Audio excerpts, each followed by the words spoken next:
This telecast is copyrighted by Hometown 24 for the private use of our audience. Any rebroadcast or retransmission of this game without the express written consent of Hometown 24 is prohibited.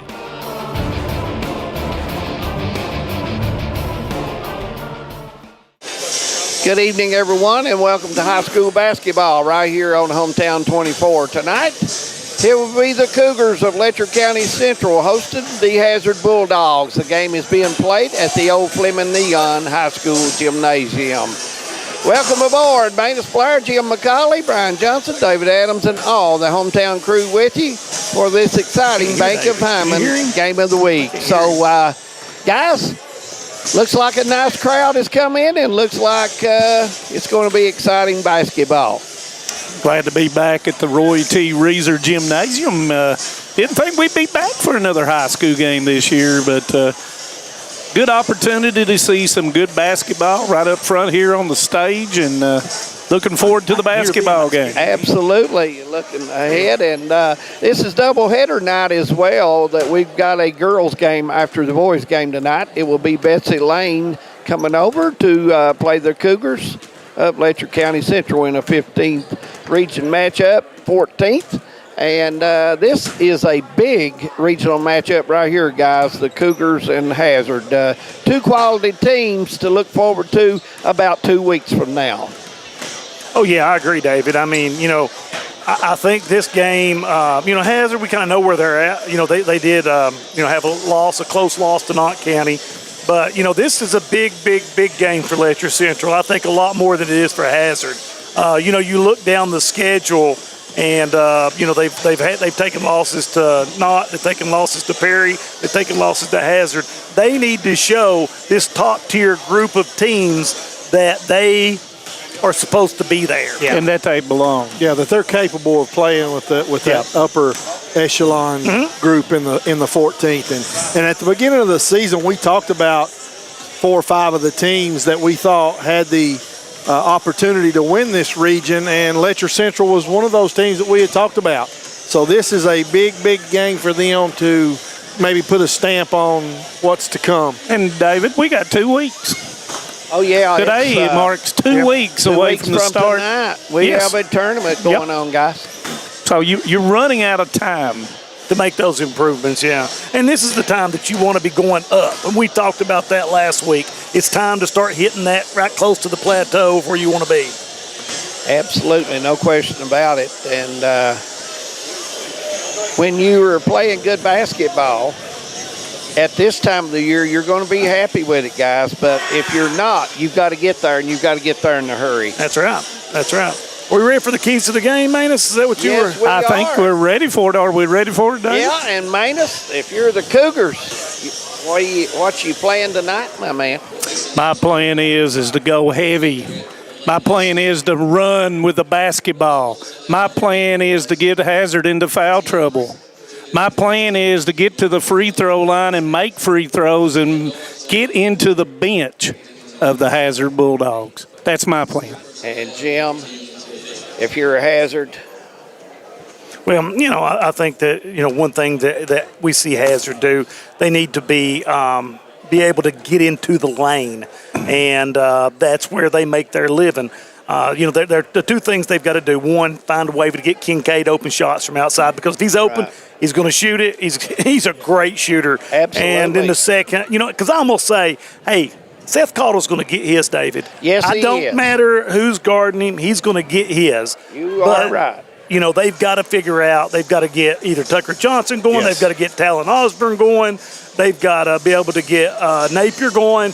They've got to be able to get some other scoring, because that's kind of what happened to him against Knott. I mean, Seth had a great game. And I'm going to add to that on my plan. I'm going to play you zone, and I'm going to say shoot the basketball from 3 except for Trace Kincaid, and I'm going to pick you up at least 44 feet away from the goal. Yeah, you better. I'm going to do my best Gavin Mosley impersonation. Absolutely. And Brian Johnson, if you're the Cougars, a good start you've got to have. They have to start quick, and they got to do what Jim and Manus have said. You need to get Hazard in that helter-skelter type of game, up the pace for them, and get them a little bit uncomfortable. And then on Hazard's side, like Jim said, they need to find a third scorer that they can depend on night in and night out. You know, Seth's going to get his, Trace is going to get his shots up. They need to get that third scorer that they can depend on night in and night out to help carry them on.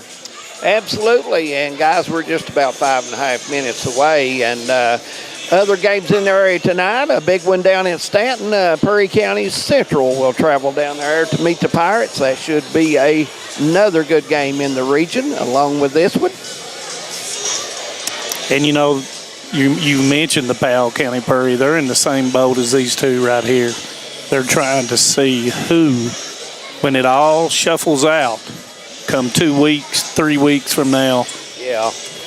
But it really doesn't matter as long as you get to the region. That's job number one. Job number one. Get to the region and then make sure your team is on the uptick. Right. They're playing as good as they can play, that they're as healthy as they can possibly be.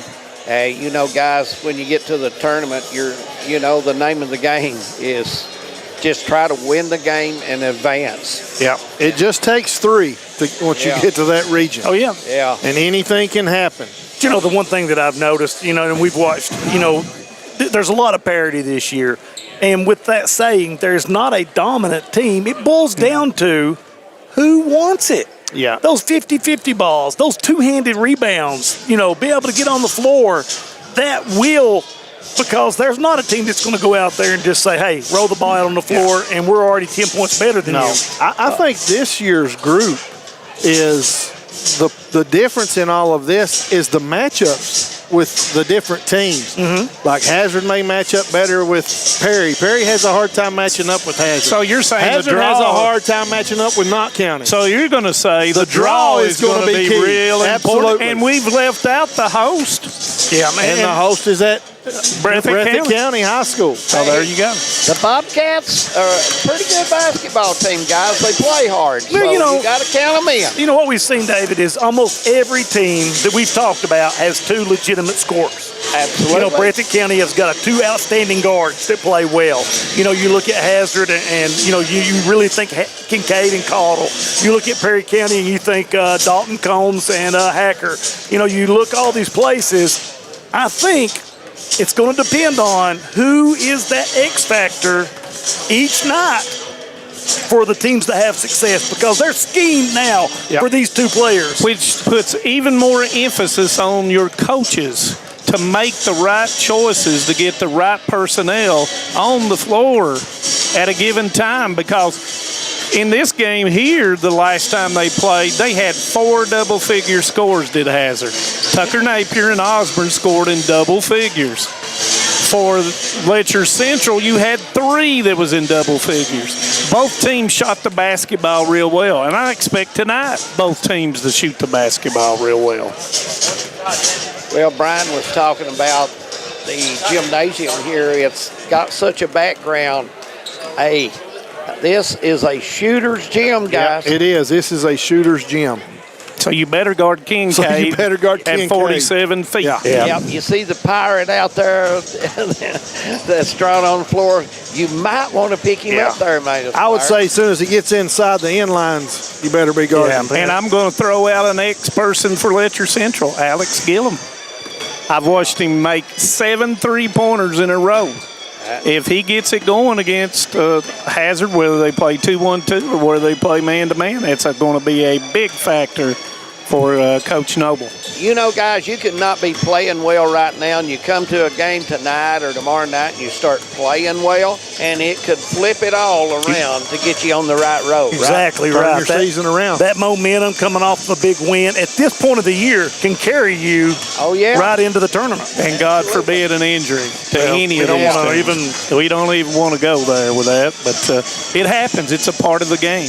Yeah, absolutely. So we've got about a minute left. Yep, I guess we'll take a break. When we come back, we'll have the lineup. Stay with us on Hometown 24. It's high school basketball night coming at you.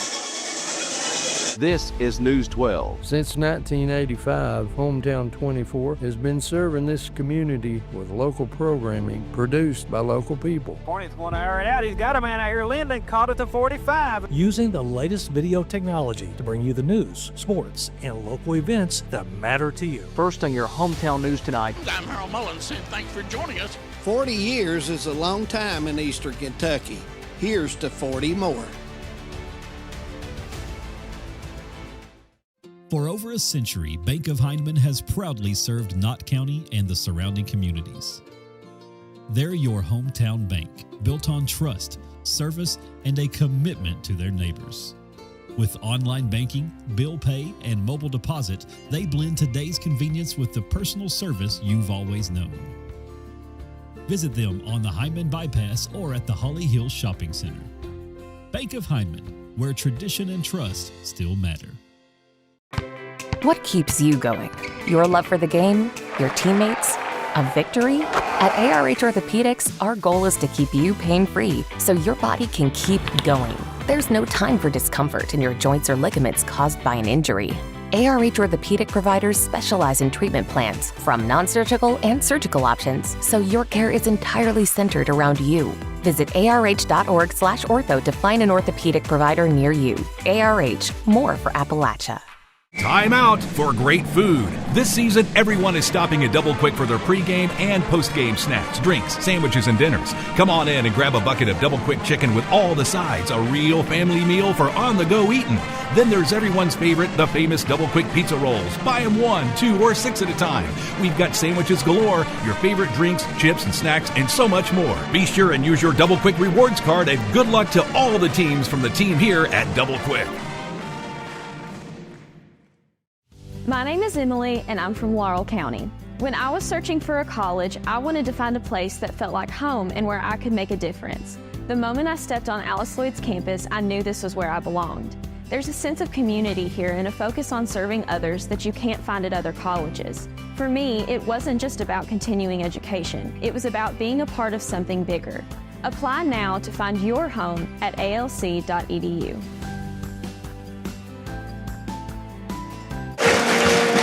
And we're back.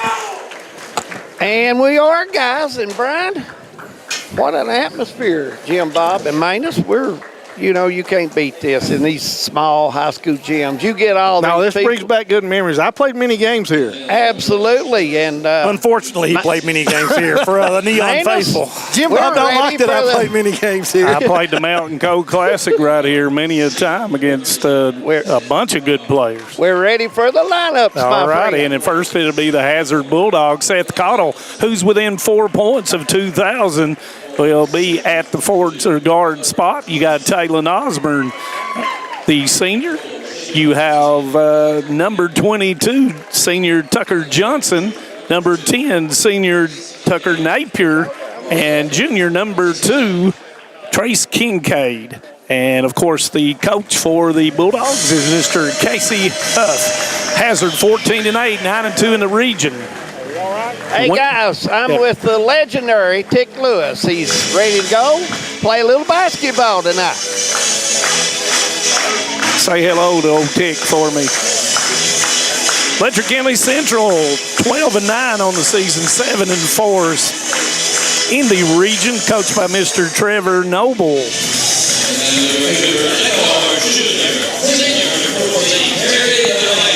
Number 14, senior forward Turry Delaney. And WAMT has a nice article out on Turry Delaney that you might want to read. Number 20, sophomore guard Mason Boggs. Number 0, or double alt, junior forward Cameron Hayes. Number 3, junior forward Jaden Ambergy. And number 4, senior forward Logan Kahn. You brought up Manus Turry Delaney. There's not a team in the region that Turry Delaney wouldn't be a big plus to, my man. He could play. He plays with such energy, David, and it's just been a real bright spot for the Letcher Central Cougars the last few years. The officials tonight will be Dylan Fields, Travis Purry, and Benny Campbell, and they're doing the trifecta tonight. Yes, they are, and it looks like we're ready to go. Quarter number 1, Letcher and Hazard play ball. And Osborne gets the tilt back to Seth Cottle. Looks like Letcher Central in the 2-1-2. I just got to look at who's going to be splashed out on Kincaid because they heard my plan. Yeah, they did. Goes into Johnson, turns and face. Gives it up to Cottle for the 3, and it's nothing but nylon. 1 point away from the 2,000 point club, guys. Seth Cottle. 25th three-pointer on the season. Man-to-man by Hazard. Cottle being matched up. Boggs 3. He matches Cottle's 3. Well, Brian, your prognostication about a shooting gym. It's a shooter's gym, guys.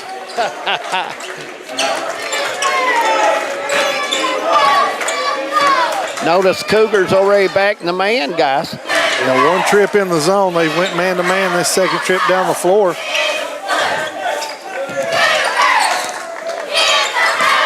Cottle, 16-footer, doesn't go. Rebound is knocked away from Johnson. Delaney has it, gives it up to Boggs. Boggs takes it through off the board and puts it in. That's a nice touch right off the glass, guys. You know, Tucker had inside position right there and got it poked away. But that's one thing the Cougars have got to really fight for, that rebounding position against Tucker Johnson. Yeah. Osborne goes up, puts it off the board and in. Got to have points from Osborne now. Yeah, such a gifted athlete. Defense got caught behind him that time, guys. That made it easy for Osborne. Turnovers in the first matchup, David, Jim, and Brian, hurt the Cougars. Yeah, and at this point in the year, you should have that pretty cleaned up. Yeah, especially unforced turnovers, errant passes. Looks like Bulldogs in that sticky man, guys. Yeah, they'll guard you. Boggs goes in. It's blocked from behind by Cottle. Gives it out to Ambergy for the 3. Good. Got his feet set. Rings the bell in neon. And, you know, 3 3-pointers already, Jim. Yeah, and, you know, Jaden's improved his outside shooting all year. You know, early on, it was pretty much drive or nothing. Well, and it's a hesitation thing with him. He was pure with it, went straight up and shot the 3. Kahn going against Osborne, turns, spins up, and good. And that's what Talon Osborne has to do for the Hazard Bulldogs. Yes. And there's a turnover straight, and Kincaid's going to lay it in. That's the live turnover we're talking about there. Kincaid just waiting on that, and guys. You can't do anything lazy against a Hazard Bulldog team. You can't make lazy passes. You can't block out lazy. I mean, you've got to get after it. 3 Bulldogs in the scoring column. Step through by Delaney, and it's good. There's that move Delaney likes, guys. Tempo of the game pretty much up and down right now. Yeah. Cottle gets into the lane. Oh, nice job by Delaney. Osborne comes in. Ball is fought for, and Ambergy is going to come out of there with it. Dribbling it while he was down. Steps through, off the board, misses it, but there's Kahn. He will go up off the board. There's Ambergy off the board and puts it in.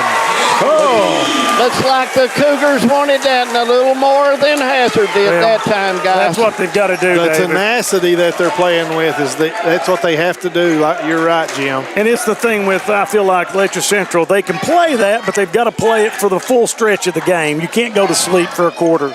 And, you know, Brian mentioned the 50-50 balls, and Boggs is going to get called for a foul every single time we talk about it, but it is so important. And it sets the tone. It can be demoralizing to a team to continuously get those 50-50 balls, those offensive rebounds. You have to match their intensity is what they have to do. And it's like you said, they have to play it for the entire game. Cottle and Delaney going against each other into the lane, off the board and puts it in. Yeah, and Hayes has got to be a little quicker on that rotation down to the baseline on that. And that officially gives Seth Cottle 2,001 points in his spectacular career for the Hazard Bulldogs. And can be... and even the Letcher Central fans are applauding. That is a great accomplishment for the young man. He's had a great career, guys, at Hazard High School. Been a nice player and been a big plus for that program. Yeah, and if you're a fan of basketball in general, you've got to understand that Seth Cottle is an incredible ambassador for the game. He's a great attitude kid. and just works his tail off to get to where he is. He does it quietly. He works quietly, but he's very loud in the scoring, guys. Well, he's the ultimate competitor, but he's also the ultimate person of sportsmanship as well. And I think any referee, and Brian Johnson can speak to that as an official. Many years with him, and that Coach Noble just gave him the game ball. That's class act there from Coach Noble and Letcher Central. And Mr. Scott Napier will take a picture. Absolutely, and congratulations to Seth. Yeah, I've refereed Seth since he was about in the 8th grade. This is the first year that I've not done the high school for him, and he has been a pleasure to officiate for his entire career. And that says a lot about a kid. Oh, yeah. That says all I need to hear. You know, he never complains, does he, Brian? Never. He just goes out and works hard and plays. A credit to Hazard High School. And here we go. And credit to Coach Noble and Letcher Central for allowing him to have his moment here. Very classy. Hazard in the zone now. Got to get the ball to the baseline here, and got Kahn going back and forth. Hayes 3 comes up short. Osborne way up to get the rebound. Napier will bring it down the right side. He'll pull it back. Gives it up to the trailer, and that's Johnson, misses it. Rebound comes to Napier. Yeah, those rebounds are the rebounds you got to get. Got to find a body and not just try to use your athletic ability to get the rebound. Ambergy with the steal. Goes into Amberg. He's got the baseline reverse. Loses control of it. Johnson with the rebound. Got Osborne backside, and they're going to call a walk, and that'll be a turnover on the Bulldogs. And that probably saved a big dunk right there for the Bulldogs. He was getting ready to two-step it right there. He was getting ready to wreck this rim. Osborne can get up in the air, guys. He reminds me of young David Adams. He can out-jump David Adams. I guarantee you that. 12-11 as we near the 3-minute mark of the first quarter. Goes inside, knocked away, but Hayes able to get to it. 16-footer, rattles, doesn't go. Osborne with another, and Osborne's ready to go tonight. Steps through, and it's going to be a... Yeah, that's a good call. They call the block. Yeah, they got a block on it. But I really like what Osborne's doing on the glass tonight. He's really setting the tone and attacking the glass. That's probably, 4 rebounds he's gotten already? Oh, yeah. He's been more involved tonight than he was the last time we saw him. And it's going to be a 30-second timeout by Coach Noble, and we'll stay right here, David. Absolutely. 2:53 to go in the first, and Cougars with that 1-point lead right now early. And, guys, I have to say we do have a full house. Yeah, it's a good atmosphere. Yeah. We miss these small gyms. Really lets the fans get right down and talk to the officials. Right on. As Brian can attest to. Is that the way you said it? Right on. Yeah, but, it is just such a good place to play. And, of course, I've played the numerous grade school and high school basketball games here. And just a nice place here at the Roy T. Reeser Gymnasium. Yes, it is. It's and with the rework and everything, it just stands out. Everything does. Did my buddy Tick Lewis? He played that neon, didn't he? Yes, guys? he did. And he was pretty good. Let's brag on him a little bit if he was. Yeah, I think he graduated in 65. 65 graduated. Osborne knocks down the first 54% on the free throw season. Osborne has come to play tonight, guys. Comes up short, rebound knocked away, and the Kahn will come up. Ambergy 1 against 2, likes to hold up. Wise choice, gives it to Boggs for the open 3 in the corner. It doesn't go. Johnson up with both hands. It's a good, strong rebound that time by Tucker Johnson. Kincaid goes in, 12-footer rattles and goes in. Yeah. Give him 5. Kincaid's just got that shooter's touch, doesn't he? He squares those shoulders. He's going to have a chance. Make it 4. We're all knotted up here at 12 apiece. Hazards went to a zone. Looks like 2-3.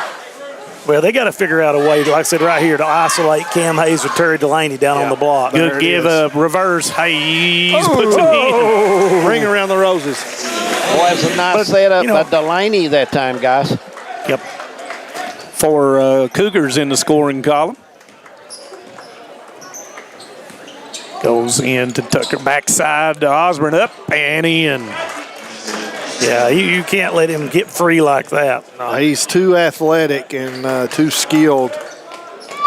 You know, in the last game we did, guys, he had 0 points. Yeah. And it's kind of been tumultuous for him all season. I mean, we saw him put 29 up against Perry in the first meeting. Delaney gets back and steals the basketball. Boggs kicker to Ambergy, 3. Good. Ambergy got his feet set, guys. Good follow through, and he rings the bell. Ambergy with 8.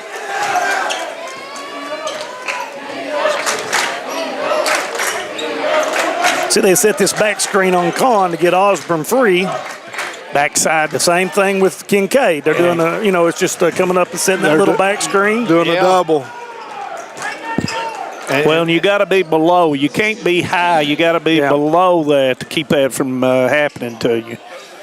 Yeah, they need some communication, Letcher Central does, about that. Hayes kicker to Delaney, 3. Doesn't go. Rebound Osborne. Gives it up to Johnson. And he's throwing it away to Delaney. Delaney in the middle of the floor. 3 against 3. Gives it up to Kahn early. Contact, but nothing called there. Kahn looked and said, no, did not get a foul. No. Kincaid with the spin dribble up. Doesn't go. Ambergy rebound. Yeah, very fast-paced game right now, which plays into what Letcher Central wanted to do. Get them up and down a little bit. Yeah, the more frenetic the pace, I think, the better it plays to Letcher Central. Ambergy splits through the 2 defenders, loses it back out to Kahn. Kahn goes in, and he is fouled. Yeah, right at the quarter, he'll get 2 shots. Yeah, yes, he's going to get a shoot 'em, I would imagine, guys. He is. So we'll keep it right here for the shots. Yeah, looked like that was on quick break. Tucker Johnson. I don't know if you picked that up there. I did. Logan Kahn, 71%, makes the first. And he'll get the second to tie it up. You know, neither team made a substitution yet. And it is tied up, 18 all after 1. We'll take a break. We'll come back. This is Hometown 24, high school basketball. At Appalachian Wireless, we believe the future of our region starts with our students. That's why we're proud to award scholarships to non-deserving high school seniors throughout the Appalachian Wireless coverage area from the class of 2026. It's our way of investing in the hard work and dedication and the next generation of leaders right here at home. So students can learn more at any Appalachian Wireless retail location or at AppalachianWireless.com, or just by asking their guidance counselor on how to apply. Because we are you, we are Appalachian Wireless. TVS Mobile is here. Mobile service from the broadband provider you already know and trust. Powered by the nation's most reliable network. TVS is your #1 choice when you need to stay connected. With mobile plans to suit any budget and any situation, and phones from your most trusted brands. Go to tgtvsmobile.com today and see how TVS can keep you connected. The choice is yours. The time is now. TVS Mobile. Welcome back to Letcher in Hazard on our Bank of Hyman Game of the Week. First quarter in the books. Letcher Central leading by 1, 19-18. As we get ready to go back, the Cougars will have the basketball when we get started back. So, Brian, we've kind of watched the last couple of series what Hazard's done on offense. How long before the Cougars go back to zone to try to alleviate those back screens? I would think they may try it now. They put 3 fresh subs into the game, start this in zone, and make sure that they shade the shooter and see what happens from there. 1-3-1 by Hazard now. Addington, who just comes into the game with Gillum giving up the assist. Yeah, it's a good pass from Gillum to Addington there. That's that inside out. Even though it wasn't a 3, still class defense. It still works the same way. Number 11, Jaden Wright in for the Cougars as well, and Javion Fullwood for Coach Huff. And those guys swap paint the whole JV game, so they're very familiar with each other. 3 by Osborne's long, rebound to Hayes. And that's what you want Osborne to do. Yes. Shoot the 3. You don't want him to be driving on you and cutting on you. Delaney goes in, knocked away by Fullwood, and it will stay underneath with the Cougars. And, you know, we had talked about it last week. Fullwood's row has increased every game, for Coach Huff trying to get a little bit more depth on that bench. Wright goes in, gives it up to Hayes. He steps through, but Kincaid with a steal, looking to give it up. You better step out on him. Yeah, And Gillum heard you. He got out there, but he takes it back in there. Addington matched up. Oh, they're into zone now. They're in a, looks like to me they are, they were, some were in zone and some were man-to-man, and I now believe they're confused. They're still confused. They're in a zone. Letcher's zone in the back, guys. They're matching up out front. I think he may be in a triangle in two. Yeah, I think you're right, Manus. Cottle with a fake. 12-footer off the board. Tim Duncan puts it in. It's indefensible. You can't let him get that deep. He's got 7 now. Caldwell's got that soft touch, guys. He's just a pure shooter. And, David, I don't know where you're at, but you saw he came right off his fingertips as he shot the short jumper, and Wright will put it in. Yeah, and a great pass by Cam Hayes right there. Once the defense collapsed on him, he dumped it down, and great job. And Cam is an outstanding passer for his size. 7 Cougars in the scoring column. I think we're in a straight 2-3 this trip for Letcher Central. Kincaid knocks it down. And guys. You know what he's going to do? Yep. You got to keep your seat down. You can't go for the pump fakes. 20-footer right off this right side, guys. Good follow through. And that ties it up at 23-all with 5:38 to go in the second quarter.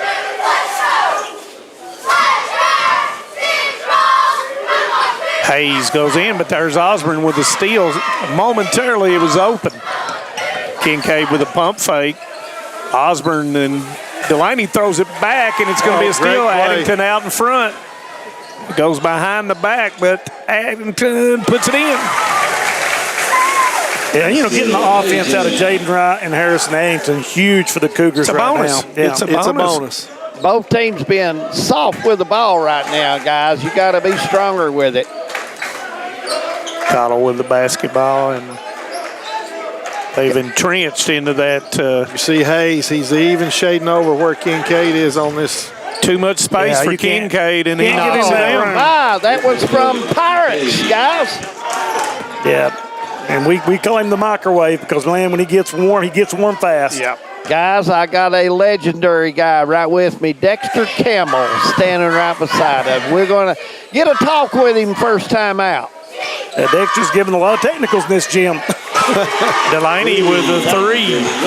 Delaney playing a little music, Fleming Neon, guys. And there is the timeout. We'll keep it right here. Go ahead, David. I've got Dexter Campbell with me, a longtime official of 50 years of working in their 14th Region Association. Dexter, it's always good to see you. It's good to see you, Dave. Really good.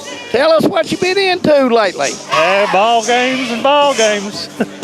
Now, we try our best to holler at you every chance we get. I hear you a lot right often. I have to work with some rough customers. Main Aspire, Jim McCauley, and Brian Johnson. We went all night without saying that. Boys, he's bragging on you. But, Dexter, it's always good to see you, and I know you're watching a lot of ball games. About every night. There you go. Good job. Good job. Thank you, Dexter. We appreciate that, and you did a great job when you was on the floor with that whistle, buddy. Appreciate it. Dexter Campbell, a longtime official, guys, with the 14th Region, and it's always good to see him out and about. Yeah, Dexter was one of my mentors when I started officiating, and what a great person to be. Me too, 40 years ago. Yeah, well, I didn't want to make him sound old, Manus. Deck ain't old. He's a great man. Great man, and he helped a lot of officials in the 14th Region, and a lot of people forget that he was my JV basketball coach at Letcher High School. Yep, Dexter did some coaching, did a lot of officiating, guys. Yep, Cottle off with the contact. It's got 9 now. He has such great body control. And I think we see it more since we're right here under this goal. Oh, yeah. Delaney off the board, misses it. Long rebound. Cottle finally gets to it. Gillum is back. Addington takes Cottle. He steps back, and there's going to be a foul on the floor. And that's going to be on Wright. And that may be the only way you can stop him when he gets in that deep, guys. Well, sometimes that's what you do. Time up. By the way, for Hazard, Luke Combs is in the basketball game for the first time, number 11. Nice fade. Good job, Tucker Johnson. Johnson puts it in. Yeah, he failed him. Used the board and got it to go, guys. He did the old Diamante there on Letcher Central. Is that a verb? We'll say it is. Okay. Addington into the lane, and with the left hand misses it, and Johnson's going to come out of there looking for the run out. Kincaid with it. Gillum didn't go for it, but he's got the baseline, kicks it out to Tucker Napier. Going against Delaney. Delaney stops him with his body. Fade away, good. I mean, it's just fun to watch him play, guys. I mean, that's good defense. That's good. By Delaney. Delaney used his body, got him to stop. Yeah, I agree. That was great, Brian. You're right, you and Jim. That was great defense. He just elevated up. Yeah, just a little better offense. Yeah, 6-point run now for the Bulldogs. Cougars need to answer out here. Caught with 11.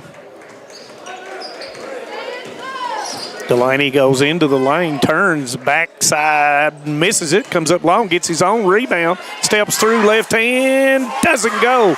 Goes back to Delaney, he goes up and he is fouled. And that's something that Delaney's kind of made a living on this year is that offensive rebound. He's a really quick jumper and really goes to work in there. And that's going to be on Seth Cottle, his first. Delaney will go to the line again. Or no, his first 2 times, and he's a 68% free throw shooter. And that kind of surprises me, man. Yeah, when I wrote that down today, I thought so. And guys, that right there didn't look like no 68% free throw shooter. Coach Noble once again with 3 subs as Gillum, Wright, and Addington will go out. It gave him some good minutes for Coach Noble. Definitely yes, so. Did not hurt anything. That looks like a 90% free throw shooter. The goal just moved on him, or he would have made that one. Happened to me in my high school career, too. Cottle up with a shot. Doesn't go. Rebound comes down to Kahn. Doesn't have numbers. He steps through. Pump fake. 15-footer blocked by Johnson. Long rebound deflected, and it will go out of bounds. And they're going to get it right here. And that's a good job by your Dylan center. Fields came in. Yep. Your center officials watching that area, and that's a good get by Dylan to come in and say it was deflected. Because Benny is flying to get back here. That's Benny the Jet. Yep. Too much space again. Kincaid rattles, doesn't go, but Cottle gets the rebound, turns. It's blocked from behind by Hayes, and Ambergy will come out of there with it. Gives it up to, I thought that was Boggs. It's Kahn. As we're under 2 minutes, 32-29 Hazard. It's a good matchup right now for Delaney, guarded by Combs. Yeah, they need to identify that. Isolate him right here and get him the ball. Kahn goes in, and it's blocked by Combs. He came off his man. Cottle gives it up to Osborne, gives it back to Combs, and it will go in. Yeah, really nice feed both ways from Cottle and Osborne. 2 good passes there on the break, unselfish. And you've got 5 Bulldogs in the scoring column.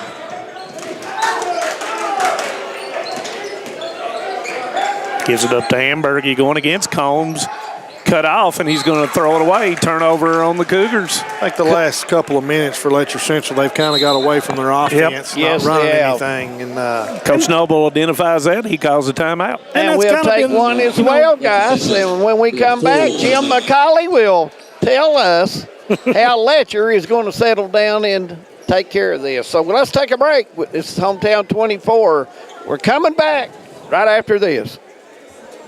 No matter what town or community you live in, there's a Tim Short dealership nearby. That's because our family of dealerships are dedicated to serving the folks throughout Eastern Kentucky. Our employees are your friends and neighbors, helping to support the local economy and provide safe and affordable transportation to everyone that shops the family of Tim Short dealerships. Our entire inventory can be found with a click of a button at timshortautogroup.com. Visit us online and join the thousands of customers that took the short drive to satisfaction today.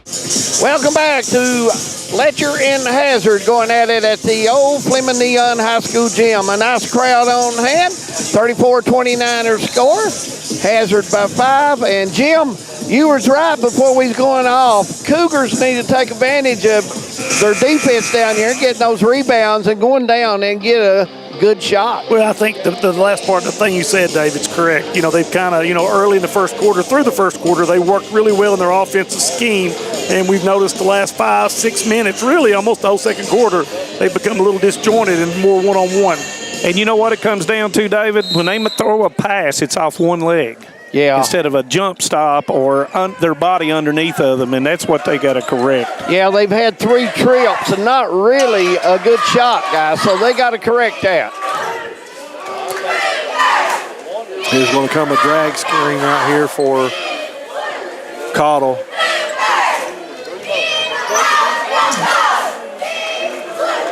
Yeah, he's going to hold it. He's going to get a drag screen right here. Well, and Hazard has the arrow for the second half as well. Up 5, gives it up to Johnson. Backside to Osborne. Osborne had the shot right there. He just didn't take it. Of course, neither team close to being in the double bonus. I really like the way Osborne's played this game, Brian. Not out of control at all. None, and we said it early. You can tell what kind of game he's going to have in the first 2 or 3 minutes. He got really involved, a lot of rebounding.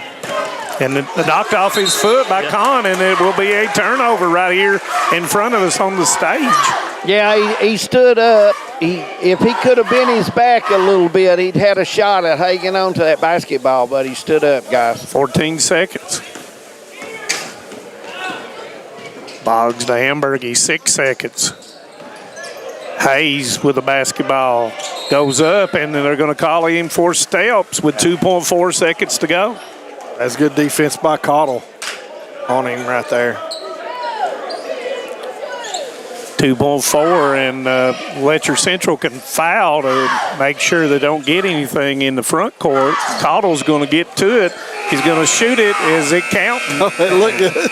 And that's going to end the first half. Well, we'll take a break. When we come back, we'll go over the scoring. And I've got Kyle Maggart coming up with wrestling going to be on Hometown 24 shortly. So, guys, let's take a break. When we come back, I'll get Kyle, and we'll get the scoring right before we get started back. This is Hometown 24. Stay with us. For over 100 years, Hayden Citizens Bank has been a community partner to Hayden and Leslie County. From the tens of thousands of dollars donated to our schools and local charities to the events we sponsor, with hundreds of volunteer hours from our employees. Hayden Citizens Bank is committed to this community because we've been here for over a century. Locally owned and locally operated, no other bank will work for the people of Hayden and Leslie County like Hayden Citizens Bank. Member FDIC, Equal Housing Lender. Hi, I'm attorney David Johnson. You may recognize me from some of our other ads, but injuries from an auto accident are no joking matter. With over 25 years of experience, our offices have the resources and expertise to go head-to-head with big insurance.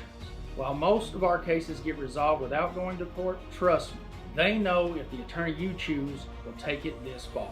Either way, our clients get paid.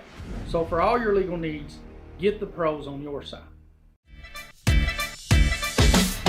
TVS has made a commitment to bringing you the best channel lineups and most diverse video packages available. We are proud to introduce Broadband TV, our newest and most affordable video package yet.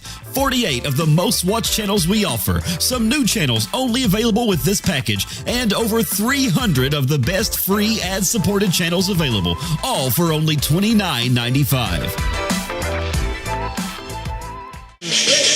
Welcome back as we're at the half, 34-29 score. The Cougars and Bulldogs going at it on this high school basketball night right here on Hometown 24. We're going to talk a little wrestling. We have a special guest here, Kyle Maggart, and he's going to tell us all about the wrestling updates coming, guys. Kyle, let's get into a little bit about the lead. What's it called? Where's most of the matches held at, and what all's involved in this? Well, Dave, starting next Wednesday night right here on Hometown 24, AMW Showdown premieres. So it's going to be every Wednesday night starting next week at 6 o'clock. You can catch all the AMW action right there on Hometown 24. You see all of our stars like myself, even Z Collins, who's a Fleming Neon alumni. who's here tonight supporting. Well, we don't have Fleming Neon, and I'm assuming he's supporting Letcher Central. Why, absolutely. It's good to have you here. Oh, it's great to have me. All right. Tell us a little bit about how the matches are set up, Kyle. Well, we have a championship committee, and they make the matches. And we've got rankings, we got standings, and you can go onto our website, amwwrestling.com or amwrestling.com. And check all that out. But we got some of the best of the best. You got Marty Clay, who's our champion. Marty, who worked for the WWE about 10 times last year, right out of Jackson, Kentucky. We're real proud of little Marty, and he keeps progressing. He keeps moving up. You never know when he'll get called up to the big time. So you better come out and see him while he's here. We've got guys from all over, not just Kentucky, but the southeast United States. We even got one guy from Canada. Yeah, he moved down here to be a part of AMW, and we've got all sorts of former WWE stars. We start taping our show this Sunday in Lexington at the Ice Center. We got 9-time world champions, former WWE stars, the Good Brothers in the house, former WWE diva Jillian Hall in the house, plus all of us. I mean, it's going to be a big night. Then the week after that, on the 22nd, we go to Corbin. Go to Corbin for the Mountain Rumble, 20-man over-the-top Rumble. Winner gets the title shot in Jackson on April the 11th. Listen, we're all over. We got about 60 dates, 60 events scheduled for 2026. It's going to be our biggest year yet. This is our 10th anniversary, and I promise we got a bunch of twists, turns, surprises, and everything for the fans that hopefully years to come they'll say, dang, that AMW was a big thing. Hey, I want to ask you about this area, Letcher, Prairie, Knott. Do you have matches in those areas? Oh, yeah. Well, we'll be back in Hazard on May 16th. We're at Fleming Neon for Coach McCray and the football team on April 17th. Like I said, we're in Jackson on April the 11th. We're all over. I mean, we're in Harlan, we're in Bell County, we're in Pikeville on May 2nd. We're back in Lexington. We're in Irvin up in Estill County at Estill County High School on March 21st. We're everywhere. How long have you been involved with being in the wrestling business? I've been wrestling for about 2.5 years, but starting with AMW, I've been about a year and a half now. And I couldn't do better than, because they have helped me in my career of like getting higher reps, higher and higher, and to be able to figure out who I am. You look like you are a wrestler. You're a pretty strong-looking feller. If I was to bring a guy to Neon to wrestle you, his name is Jim McCauley. How long would that match last? I don't know. Shoot, that'd be an interesting match, I tell you that. Hey, you better tell Z I'll wear him out. Jim said he's going to get a match with Z. I don't know. But I don't. Right now, April the 17th, right here at Rat Row, Big Jim, Sexy Z, right here in the middle of the ring. I'm making it right there. It's a match. You heard it, guys. The Z is here. Big Kyle and everybody right here at Neon on Hometown 24. Now, I just want to say this about this basketball game. No, Letcher Central has a fabulous facility. It's a great gym, but the different kind of atmosphere in this small gym tonight, ain't it, Coach? Yes, it is. It brings back a lot of memories. This is good old basketball. I know. I was sitting up in the stands, and I'm sitting up there, and I can't move. Everybody's sitting on top of you. I don't like that. So I had to get up. I said, well, can I get on TV? Coach Adams, get me on TV, and here I am. Thank God. But it's a great atmosphere. Both teams are playing great. Congrats to Seth Cottle for getting 2,000 points. Absolutely. I mean, hey, I can tell you this much. I helped Coach Seth last year. He's one of the best kids. Period. Not players. I'm talking kids. He's a good person. He is. He is soft-spoken and as humble as they come, and he's got everything that he don't need to be humble. You know what I mean? He's got everything, and he to me, he stands out. I think he's the best player in this region. He is a dandy, buddy, and I want to tell you, when the Bulldogs need points, you get the ball to Seth Cottle. Thank you guys for stopping by. I appreciate you. Big Z, you hang in there, my man. All right, guys, let's go over the scoring, and the second half is not far away. Okay, first for the visitors, the Hazard Bulldogs. Osborne had 7. Kincaid with 12. Tucker Napier played, did not score. Combs with 2. Caudill with 11, Johnson with 2, and Fullwood did not score. By a quarter, 18 in the first, 16 in the second for a total of 34. 1 of 2 from the free throw line. Letcher County Central, Hayes had 2, Addington with 4, Ambergy with 8, Kahn with 2, Wright with 2. Gillum played, did not score. 6 for Delaney. Boggs with 5, scoring by quarter. 19 in the first, 10 in the second for a total of 29. 3 of 4 from the free throw line. Neither team with anybody in any kind of foul trouble at all. And that is the unofficial stats of the first half. Yeah, when you look at that, there's a couple of things that stand out. One, Cam Hayes has got to become a little bit more of a scoring threat. 2 points. He's made some great passes and did a lot of things, but they really need him to step into that scoring column with a little bit more regularity. And I think you look at and you listen to those stats there, Jim, when you see Letcher Central score 19 in the first quarter, 10 in the second, and we talked about the stagnation. That's a good word, isn't it? Yep. Every day. Stagnation that they had in the second period where they were more one-on-one. Well, I think that comes down to Coach Huff also changed defenses. And sometimes when you change defenses, it gets you into that looking around for someone to do something else. And you just got to get ball movement and player movement, and that takes care of itself. The big thing so far that I've seen and has really been, because we talked about it, Seth's going to get his, but the Talon Osborne on the glass has really been efficient. And on both ends. Yeah, on both ends. And his driving to the basket under control. He's been the difference. Yes, I agree. And, the thing, and we've count down under 30-some seconds now to go, and 34-29, and this is basically where they were the last time they played. And, coming out of halftime, they got to put a stamp on the third quarter to stay in this basketball game. At Hazard, it got away from them. And Coach Noble can ill afford for it to get away from him. And look for him if in that first 2 or 3, 4 minutes, if it doesn't go the way that he's worked on at halftime, to have a quick timeout. Looks like Hazard will have the basketball when we get started back. Cougars will be on defense. Guys, second half underway tonight on Hometown 24. Both teams with the starting 5 out there. Try to get the elevator screen for Kincaid and closed off by Boggs. Yeah, look at the spacing right now by the Bulldogs, though. Very, very open in the lane. Osborne behind the back goes in, kicks to Caudill, and he'll replace him. It's just dribble, replace, and Delaney will knock it away, but Kincaid will save it near the front court. That's a dangerous pass cross court. Knocked away by Boggs, but Kincaid gets to it. Napier goes up, misses it, fight for the rebound, and it's going to go out of bounds, and it will stay with Hazard. Yeah, and that's what I was talking about, those two-handed rebounds, coming up and just attacking it with both hands instead of trying to tip it to yourself. It's a man's game in the post right now. And Letcher Central everybody has got to attack this defensive glass. Johnson with a fake. Caudill 3, good.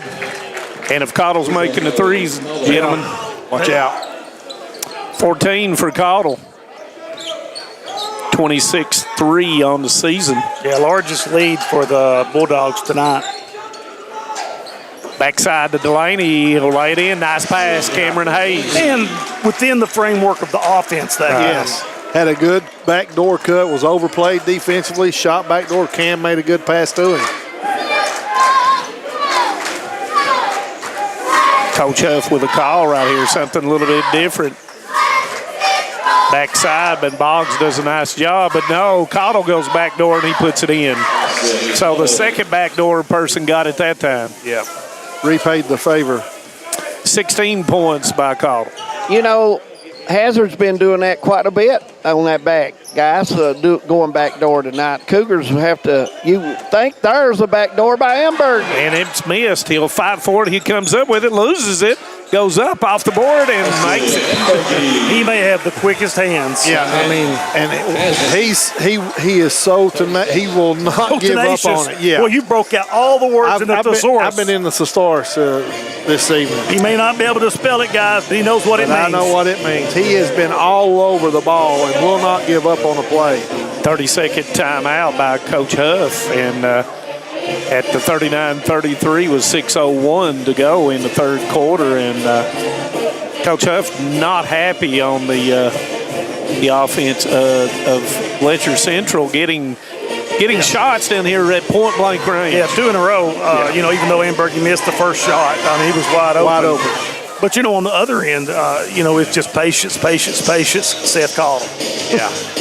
And Letcher Central cannot just be satisfied with trading baskets. Well, and we talked about nobody really in significant foul trouble. If I'm Letcher, I'll probably start trying to be really, really, really physical. Yeah.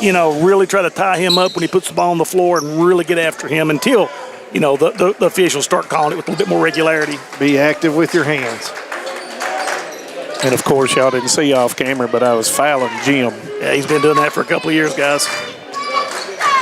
But sometimes you just got to go for it. Kincaid, quick release, comes up short. Yeah, that's a good rebound. Wright comes in and with 2 hands and got hit in the schnauzer, I believe. Yeah, but you know what? Two-handed rebound. Yeah, him and Full would have been hitting each other all night, including the JV game.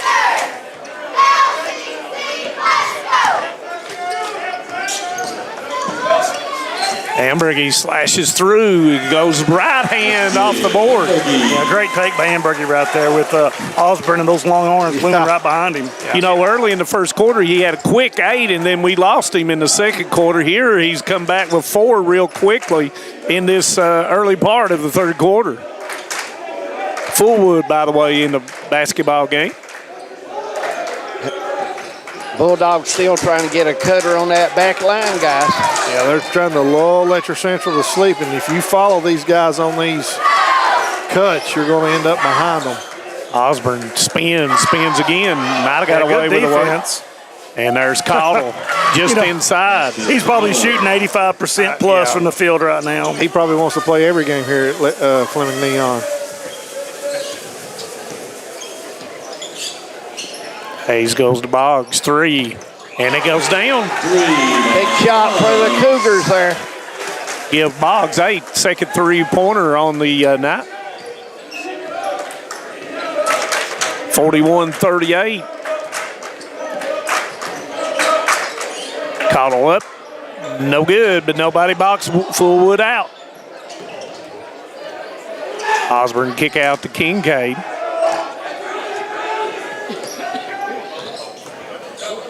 Yeah, you see, both coaches trying to tell them, oh, don't gamble. And Kincaid off the board. Nice usage of the backboard. Yeah, Kincaid really very efficient when he gets squared up. And he's having a nice scoring night with 14. 2-3 zone now by Hazard.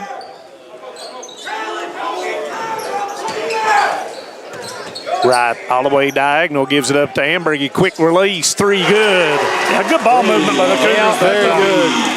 Just that extra pass to give Ambergy the break to get the ball off. And it went from corner to corner. Yep, good point, guys. And if you're Letcher Central, you don't want to gamble on the guards of Hazard. No. Play solid, make them shoot over you. You just got to be physical. Yeah, here comes a ball screen. But like you said, you can't chase. Can't chase them. Osborne goes into Cottle. He backtracks with it. Goes left hand by Osborne. Had nowhere to go. Good defense by Hayes, but they lose the basketball out of bounds, and it'll be Hazard basketball. Yeah, and good defense that time, bodying Osborne up and not letting him knife his way into the basket. Kahn will come back in, and for Letcher Central, back in for the Bulldogs will be Tucker Johnson. Yeah, and Hayes has the body to do that from Letcher Central. He can body Osborne up quite a bit. On the curl, knocked away by Ambergy.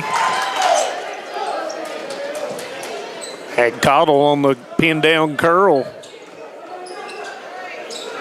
Johnson fakes going against Wright. Bull his way in, and he makes it, and he is fouled. Good by Johnson. Tucker Johnson's so good at realizing what matchup he's got and what he can do with what his body lets him do. Right. He does a great job. He can put the ball on the floor a little bit. Just really strong. And Wright will pick up his second foul. Tucker Johnson will go to the line for the first time, 43% on the season. Yeah, and you said it too, Jim. He uses his body really well. It's a big deal when he gets in foul trouble, and tonight he's played really well. But when he's out, it really takes a scoring option away from them. And, he had that problem as a sophomore that he got in a lot of foul trouble. Yes. For Coach Holland, and he's learned as he's evolved into that junior, senior person to keep from that happening. Yeah, and the more mature you get, the more you understand what's going on. 46-41, 2:24 to go. Ambergy slops through, goes through. Delaney steps through, and it goes in. Ambergy with a good pass to Delaney that time, guys. Yeah, he about got too deep. Yeah, and that happened because Kincaid took a gamble and got the defense broke down. Knock away by Ambergy. Delaney with 10 points will bring it forward. Goes to Boggs. One more pass to Hayes. Goes opposite side. Ambergy 3. Comes up short. Rebound's going to come down to Cottle. Osborne, you got a 3 against 2. Goes to Kincaid for the 3. Rattles doesn't go. Rebound. Nice rebound by Hayes. In the middle of the floor. Gives it up to Boggs. One more to Hunt. He fakes, steps through, gives it up to Delaney. Delaney, it's blocked. And it's knocked away from Osborne out of bounds, and it will stay here with Letcher Central. Yeah, a lot of activity right there. A lot of physical activity. The previous play when Cam Hayes drove baseline, I would like to see him go off 2 feet there, strong up to the basket. And he's going to draw a foul when he sets those 2 feet and goes up. He's just too strong. He was too far down here toward us. Yeah. Didn't have the angle on that, as Ambergy will take a break and Gillum will come in. Tucker Napier comes in as well, and we'll give Osborne a break. Gillum goes to the baseline, steps, gives it back to Haddington, point blank, misses it, gets his own rebound and throws it away. It's got to go right back up with it. That's right. Yeah. Don't worry about, missing one shot. Yeah, you're 2 foot away. Just go right back up immediately. Put the pressure on the defense.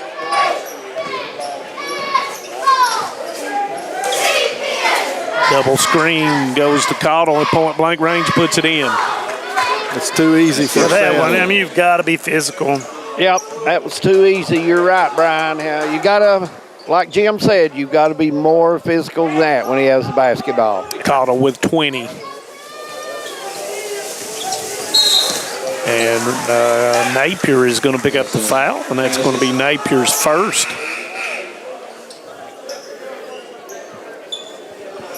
Yeah, we got to, Letcher Central has got to get Hayes involved.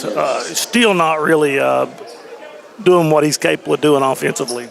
No, he needs to be aggressive offensively. He's been quiet tonight, Jim McCauley. He's rebounded the ball well and passed the ball well. But at some point, he's got to have the Seth Cottle mentality and think, I've got to get a bucket. We saw him last year in the regional tournament against Powell County, and he just took over. Gets this 2-3. Whoever's in that soft spot at the high post area.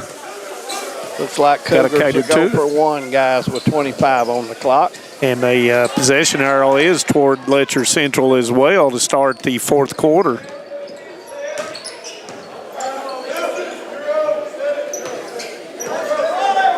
Going to go ahead and set the high post screen with 10 seconds to go.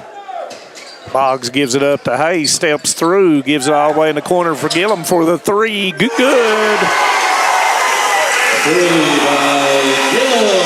And we played 3, guys, 48-46. Don't go anywhere. Fourth quarter coming up. Stay with us.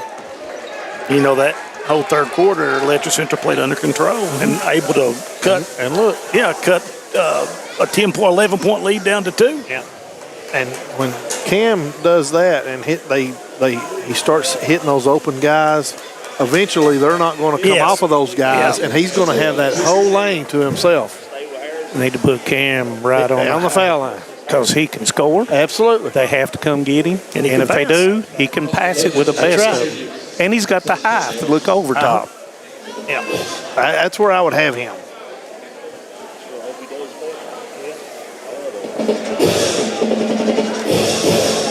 And instead of Boggs shooting it there, he gave it the other time to Gillum.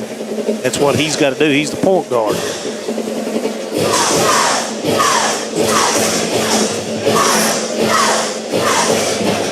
Letcher Central outscored them 17-14.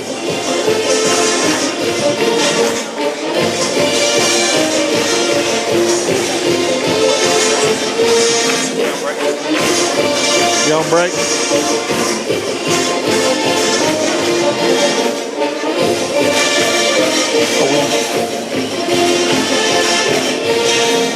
Here at Klutz Auto Sales in Hazard, Kentucky, we specialize in used vehicles and we work with all types of credit. We're with you before and after the sale. We stand behind every car we sell, ensuring that you drive away with confidence. We want you to be totally comfortable with your purchase because at Klutz Auto, you are the priority. We've been your trusted dealer for 47 years. Visit us at Klutz Auto Sales across from Walmart on Highway 80. Call us at 606-439-5065. All right, we're back.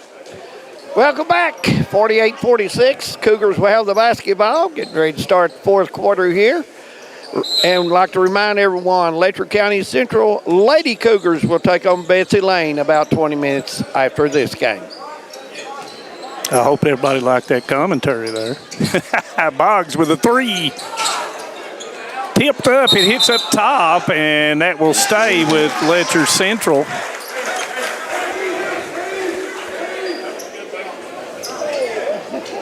Bounce straight back up and hit the cable there.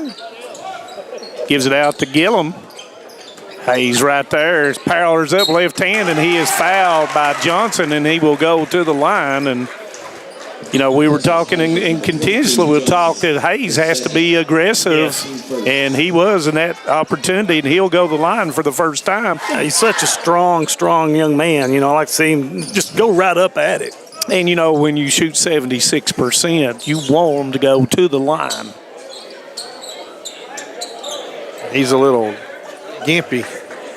A little sweat on the floor there, guys. Get it up. And Johnson picked up his second foul, and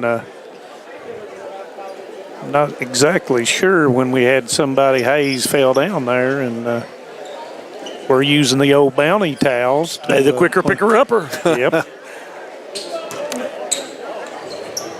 Yeah, with these two free throws, Letcher Central can cut the lead down and tie it up. It made the first one. 1 point deficit for the Cougars.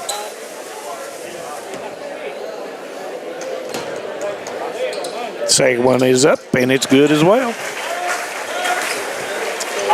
Guys, we're even. That's the first time we've been even in a while, and the Cougars have come back to tie it.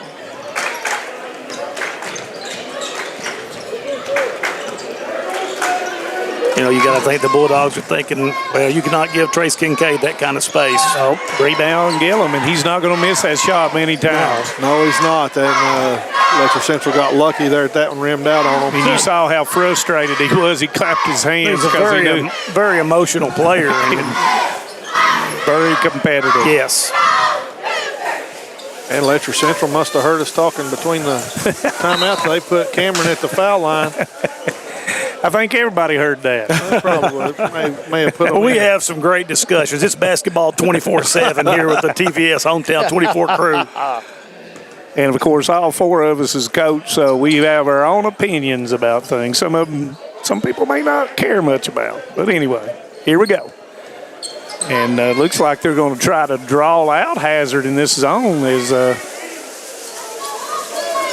You got to keep an eye on Alex Gillum if you're the Bulldogs. He's a long-range specialist for them. And Hazard not really wanting to put pressure on the basketball right now, and Delaney and Boggs just passing it back and forth. Goes into Hayes. Oh, he had a look in the post there to Addington. Of course, Hayes has the size to look over the defense from that high post area. Kind of running the X in there from the wing out. There comes Gillum through, and Hazard just playing soft defense right now, just trying to play the passing angles. And once again, knocked away by Johnson. Yeah, Tucker Johnson, really cerebral player. Goes to Johnson in the short corner there. Turns left hand. No, right hand misses it. Yeah, I think Good it's partially move, though. blocked by Hayes. Might have been. We're on the long end side.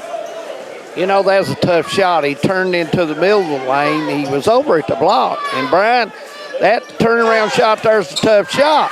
It is tough. Now Hazard putting more pressure on the basketball.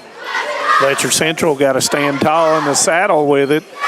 Yeah, you know, I look for Hayes to come down here and post on Johnson. Yeah. Faces up against Johnson. Letcher Central being very patient.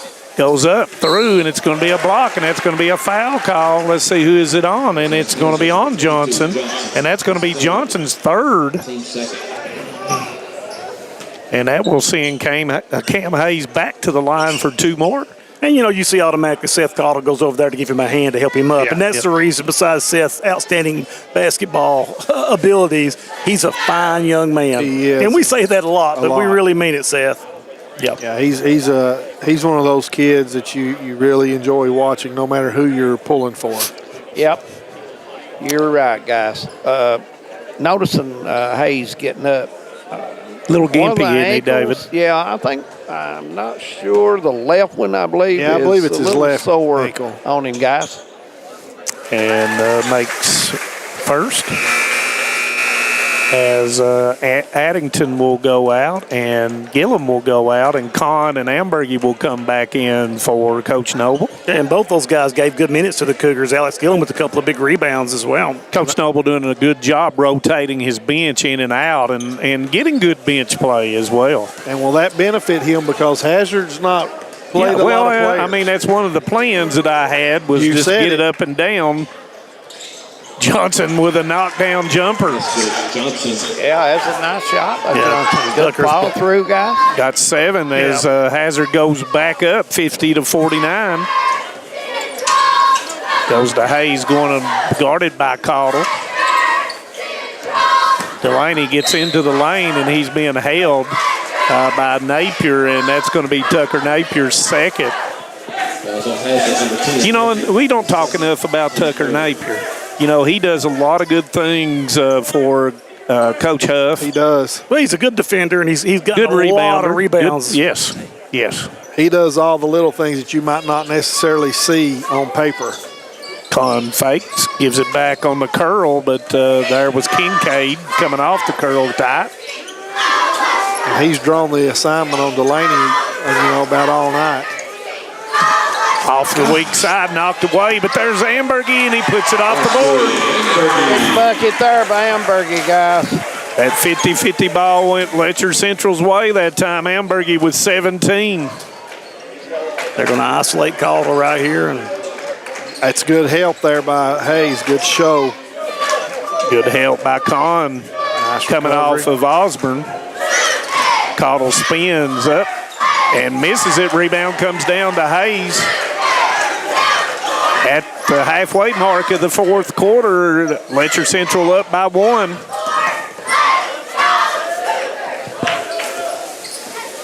See what kind of offensive set the Cougars can come up with. Kahn stepped through and puts it in. Yeah, nice take. He kind of caught everybody off guard there with that slow motion crossover. That's what I was going to say. Well, he held it up. Slow-mo crossover. He's watching that and one, all that stuff. He held the basketball there as Johnson with a 3. A big guy. Oh, my. Now, that's the first time I've seen him step out this year, but I was watching him in warm-ups, and he knocked down several. He's got double figures with 10. Guys, this may come down to who has the basketball last. 16-footer. Delaney puts it down. Give him 12. Rebound, Osborne. Knocked away, but there's Cottle. He spins off the board and puts it in. Timeout by Hazard, and it's a 30-second timeout. Let's leave it right here, guys. Brian, it's been easy buckets for either team here of late, my man. Yeah, I think if you're Letcher Central, you still need to, and they've done a much better job this half of running their stuff, running their sets, and being patient on offense. I think that's what you still need to do. When Cameron gets the ball, he's been distributing really well. And he's finally, the last couple of trips, he's decided to be a little bit more aggressive and go get picked up the foul, get to the foul line. Yeah. Well, I think sometimes too that the defense took a chance, and as a result of taking a chance, it's opened up the offense for both of the clubs. Yeah, I agree. But it's 55-55 with 2:58. Guys have been impressed with both ball clubs. They've played extremely hard tonight. They really have. The arrow goes toward Hazard, by the way, if there is a tie-up. And man-to-man, thought they were going to press a little bit, but did not. Kahn goes in there, steps through, and he is fouled, and that was a good call. And Johnson will pick up his fourth. And that will send Logan Kahn to the free throw line where he is 2 for 2.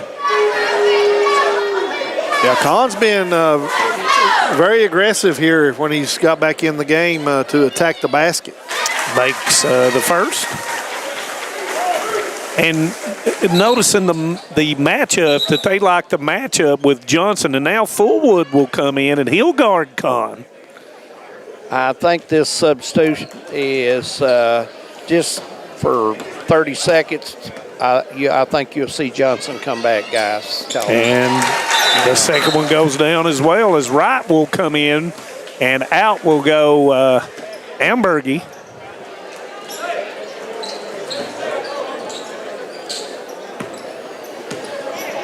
I think it's going to be an offensive defense. Yeah, I think that's what they're trying to do, is just get another big body in the lane. Caudle steps back and knocks it down. You can't leave him. Boys, Seth Caudle playing a little string music in Fleming Neon, Kentucky. And we are tied up again at 57 apiece. So you see Caudle on Hayes now, and Napier is face guarding Delaney pretty much. Napier pushing Delaney out, asking for help. There goes Kahn into the lane and puts it in.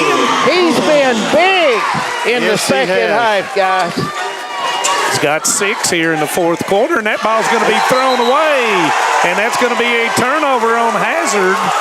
Yeah, good defense by Harrison Addington right there to deny the ball in. Kind of caught Hazard. And the clock is still running, by the way. Then it went back to. They fixed it. Oh, yeah, okay. It's fixed. Okay. Hold up. It's got a clock malfunction. Yeah, here. there's something going on. Maybe it's stuck, guys. It was. You never know with wireless. When you've got a wireless score clock, you never know what's. Just have a clock issue. And Tyler Watts, who does all the clock and timekeeping at Letcher Central and does an outstanding job notifying Coach Huff quickly that there was an issue. Ball in the corner going to Addington. A lot of people in the corner. Goes back to Hayes. The crowded house over there. Very 2-minute mark. Kahn pump fake. Caudle. Notice who took the Kahn this time. Off the board. Doesn't go. Fight for the rebound. And it will be Hazard basketball. Might have kind of forced that just a little bit. Coach Noble was wanting that call. Let's hold on, guys. The clock is stopped again. They're going to make another offensive for defense substitution. And substitute is you got Wright coming back in, Ambergy coming back in. Yeah. I think we're ready to go now at 1:53 on the clock. Okay. Comes into Caudle, and he'll work it up. He waves Kincaid away.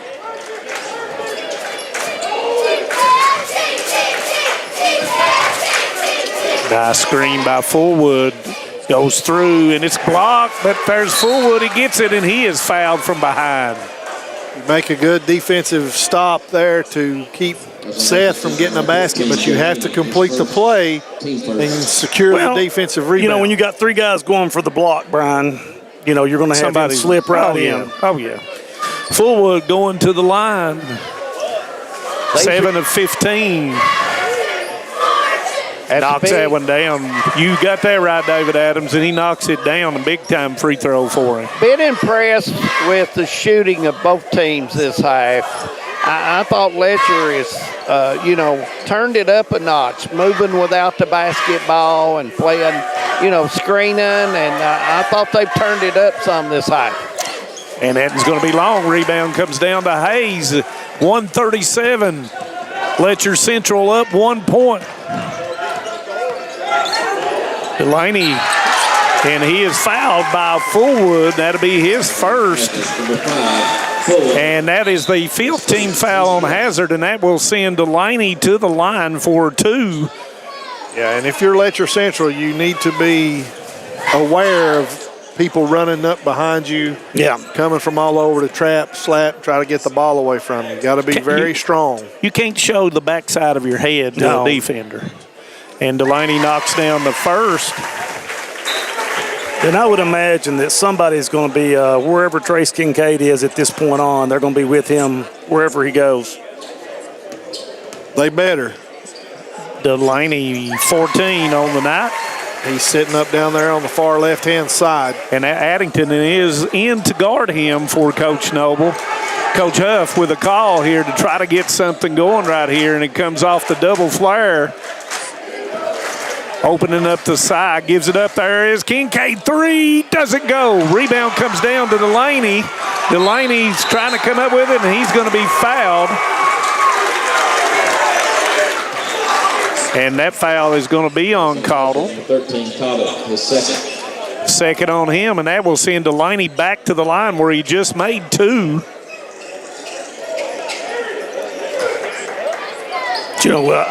Kincaid able to come through those screens and get a pretty decent look at the. That was a good it was a good call. It was a good call play. He just normally he knocks that down.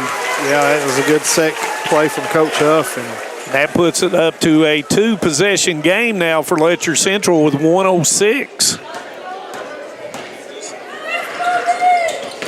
And he knocks down all 4. 63-58 as we near the 1 minute mark. Caudle jumper, good. he's so strong. He is silk. It's going to be a full timeout. I tell you what, him and Delaney has played a half in a ball game here tonight, guys. Full timeout, we'll take one as well. 63-60. Cougars, when we come back, stay with us right here on Hometown 24. Tucked deep within the rolling hills and ancient ridgelines of the Appalachian Mountains, Eastern Kentucky is a place where heritage runs deep and community runs deeper. Known for its coal mining legacy, bluegrass traditions, and fiercely proud people, this region tells a story of resilience, creativity, and quiet beauty. I'm going to take you along with me as I visit some different counties of Eastern Kentucky and explore what all this amazing region has to offer. Hi, I'm Rebecca McCauley, and this is Bluegrass and Backroads. My name is Isabella, and I am from Madison County, Kentucky. Instead of choosing a larger university, I chose to attend Alice Lloyd College because I wanted a more personal college experience. The small class sizes provide a close relationship between students and professor that isn't possible at any other university. ALC is more than a place to learn, it is a place to grow, serve, and lead. Learn more at alc.edu.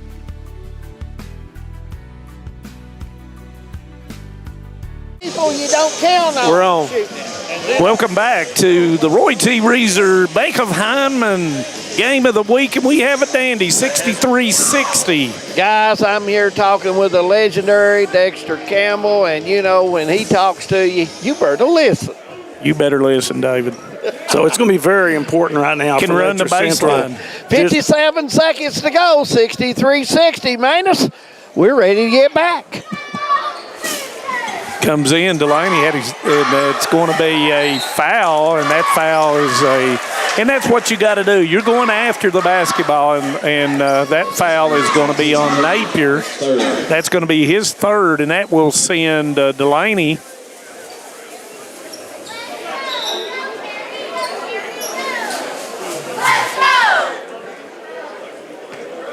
Not really sure. It was 53.7, and once again.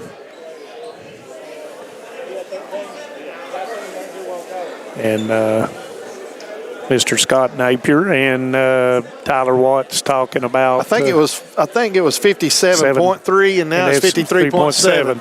Yeah. And they thought the clock didn't move. And that's just a good job of the officials being aware. Yes. Make sure there hasn't been a mistake. Yeah. And Delaney 5 out of 5 here in the fourth quarter. Now, if you're Letcher Central, you need to make Hazard run a little clock. Yeah, that's what's come out, maybe press a little bit right here. Take a little time off. And then when whatever happens, when you rebound, you have to be strong with the basketball. Yes, exactly. And you don't put it on the floor. Cottle with a 3. Boom! Timeout, Hazard. Wow, Seth Cottle again and again and again. Guys, he just elevates and he's got that follow through and a lot of net jerks when he. I mean, you know that Kincaid's kind of struggled this half shooting the ball, and Seth has made 2 or 3 threes, I think, in the second half. He's made 2 threes. He has a total of 29 points, 18 in the second half. Yeah, and you know what's funny coming in, I was talking to his mom and dad, and they were talking about him about to get his 2,000th point. And she's like, I hope I don't jinx him and he don't score 4 points. And I'm like, no, she ain't jinxing. Yeah, you're not jinxing him. Yeah. He can score 4 blindfolded. Yeah, he is just a special kid, and it's just really been awesome for us to get to watch his career because he's just one of a kind. Yeah, and as an official, and I can say this now since I'm not officiating, he was one of my favorite kids to officiate, the way he plays and just the way he conducts himself on the floor. And it's a real joy. And as a player or somebody else that has scored a lot of points in their career, I'm very happy for that young man. Possession arrow will go toward Hazard. 44.3 seconds to go. Can run the baseline. Delaney goes all the way across, being hounded, and it's going to be an outlet to Boggs. Boggs goes in and smartly turns back out with it. He is going to be doubled, and that's going to be a tie up, and it will be Hazard basketball. Wow. Coach Noble was trying to get a timeout, but he was tied up prior to that. Big time. Yeah, that's a tough break for the Cougars right there. So 65-63, you got to double Cottle as much as you can and make him give the basketball, if that's possible. Hamburg switches off. Cottle goes through the lane, goes up, and puts it in. What a move by Cottle. Give him 31 and throws it away. Cougars a little too anxious there and got rid of it, guys. And the ball, it will be on the end line down there.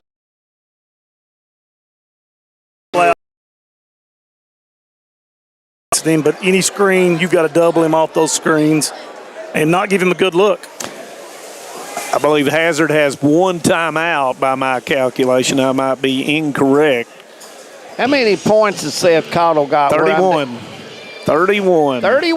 He's having a pretty good night, guys. Yeah. It ain't over. I mean, just another day at the salt mine, David. Just another day. So now you've got 2 turnovers. Letcher Central has made 2 consecutive turnovers.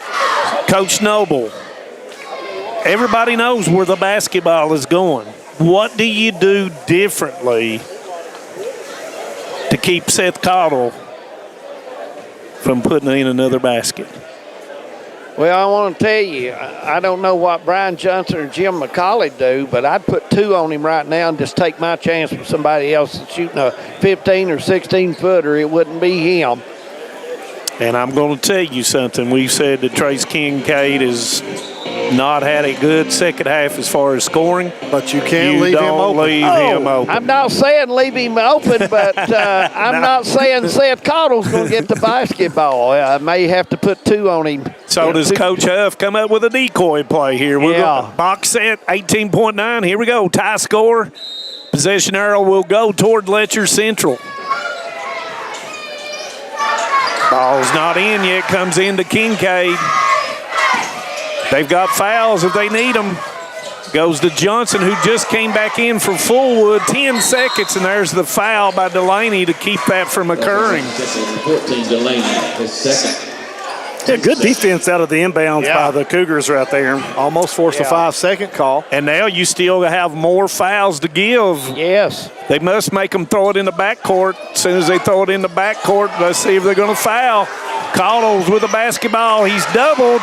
Comes in, knocks it away. 1 second in for the ball game. It goes. Oh, my. Is that going to count? What a special night, Seth Caudle. I guess it will count. Oh, my. I don't know, guys, if he even seen the rim. Looks like he got it and just slung her up, guys. Yeah, he's a heck of a ball player, and that's what happens.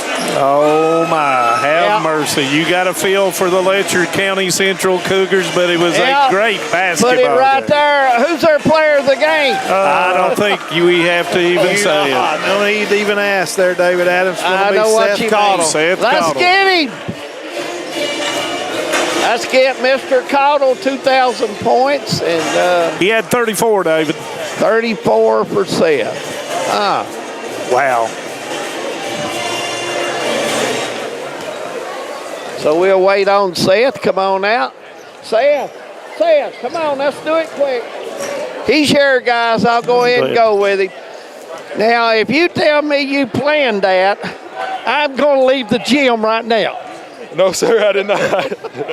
I want to congratulate you on your 2,000 points. And Seth, one thing about you, you've not only been a good basketball player in the region, you're a good young man. I greatly appreciate that. You know, I just want to give all glory to God, you know, thankful for my family, my teammates, and these coaches. Tell us about the season as it goes. There's a lot of good teams in this region. Seth, you played one tonight. Yes, sir, there is. Letcher County is a great ball club, and like you said, there's a lot of good teams. Anybody can come out of it. There's a lot of parity, as Coach says. I noticed here lately you've been feeling it.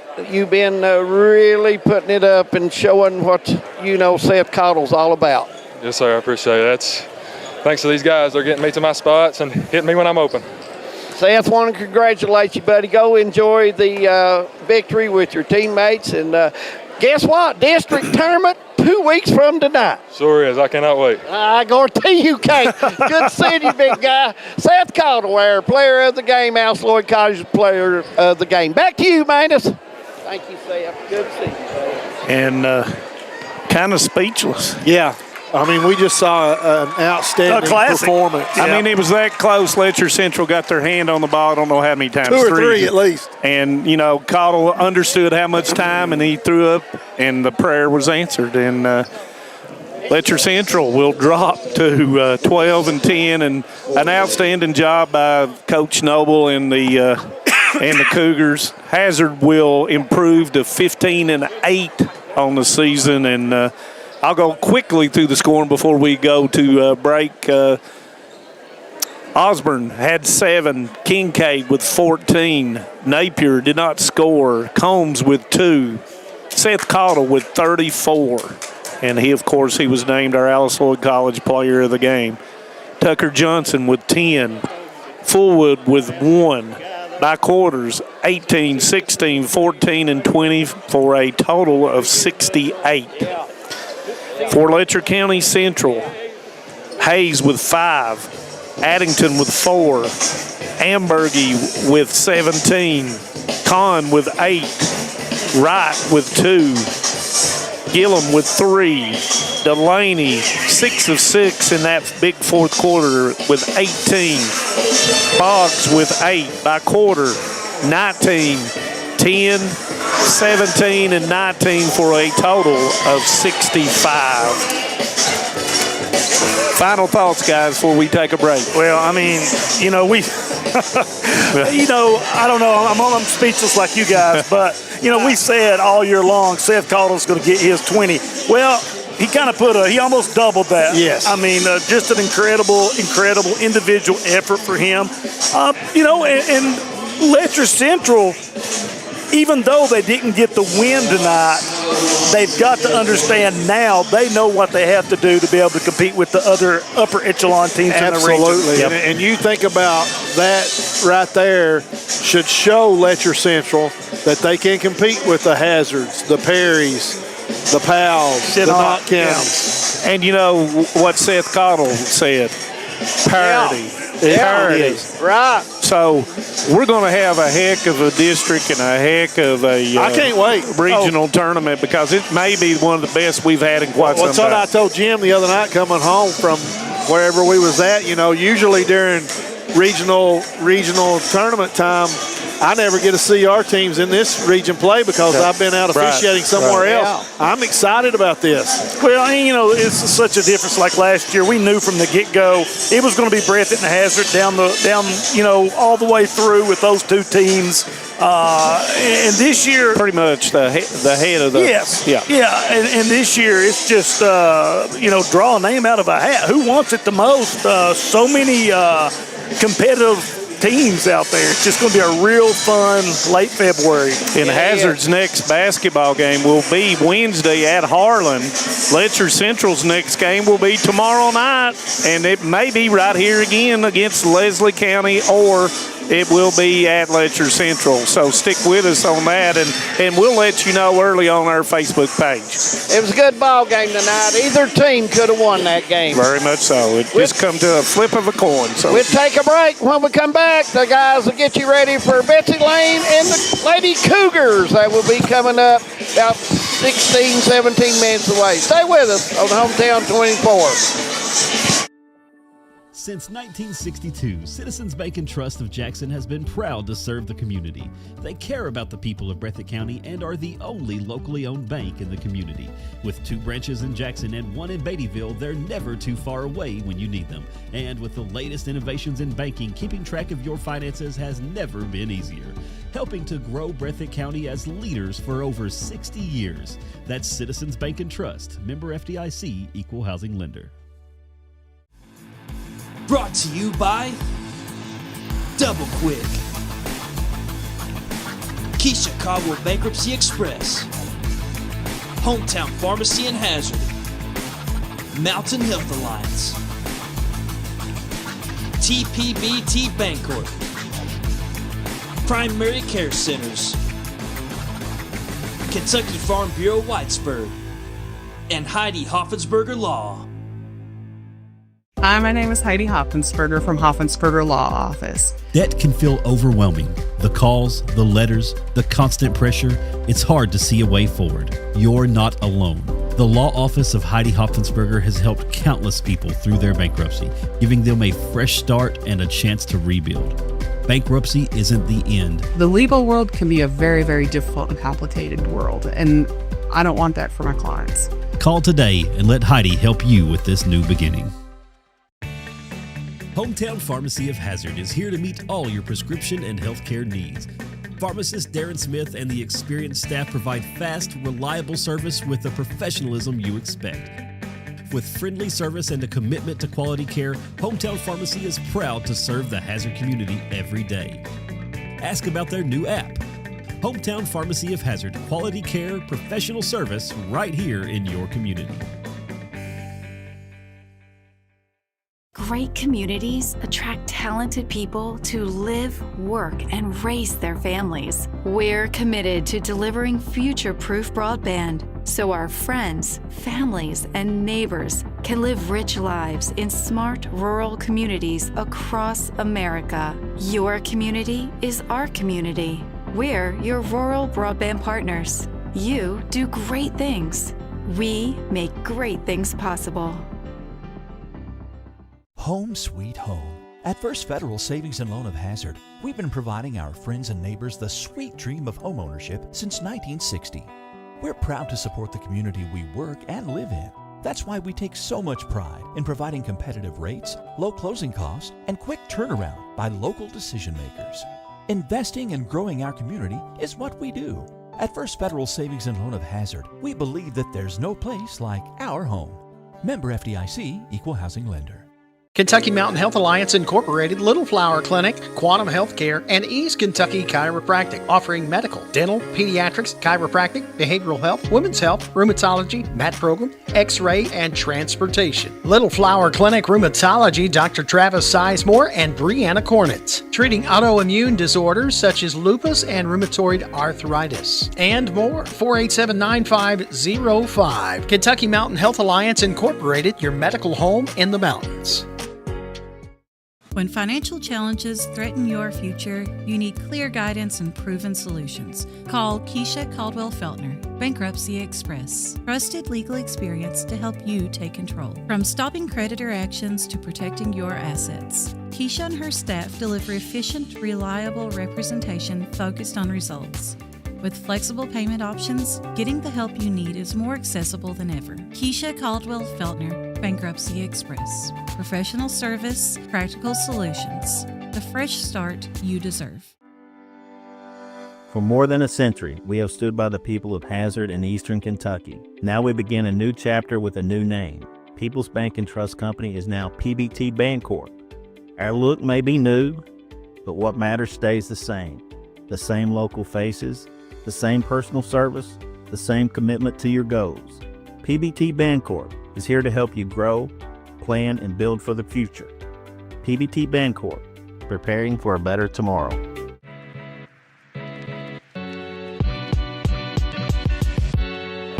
Come right to the source and get the region's best basketball coverage. HT24 puts you right in the middle of the action, and it's free to watch on Facebook. Watch the state's most exciting basketball right here with HT24.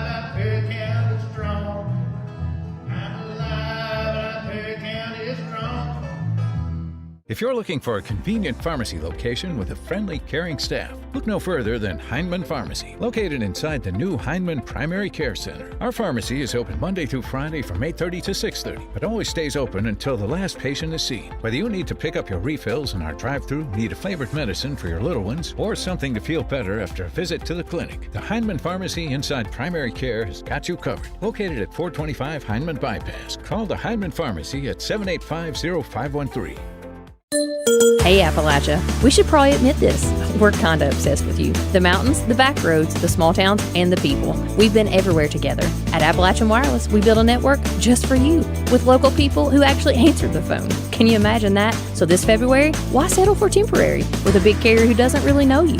Go with the one who's loyal, local, and totally in love with Appalachia. Appalachian Wireless. So this connection, it's the real deal. Because we are you, we are Appalachian Wireless. TVS Cable has everything you need to stay entertained. Video services with all your favorite channels and local sports on Hometown 24. Ask about digital voice service for home and business. High-speed internet so you never fall behind in a game. There's something for all ages. We've got you covered. Sit back and enjoy everything TVS has to offer. Stay connected with TVS. Welcome back. We're just about 10 minutes away from our second game tonight on Hometown 24. Betsy Lane and Lesher Central girls will be going at it here shortly. Hey, we got one of the best bands in the house right here. Who do we have? This is Atlas Mullins. Alex, how old?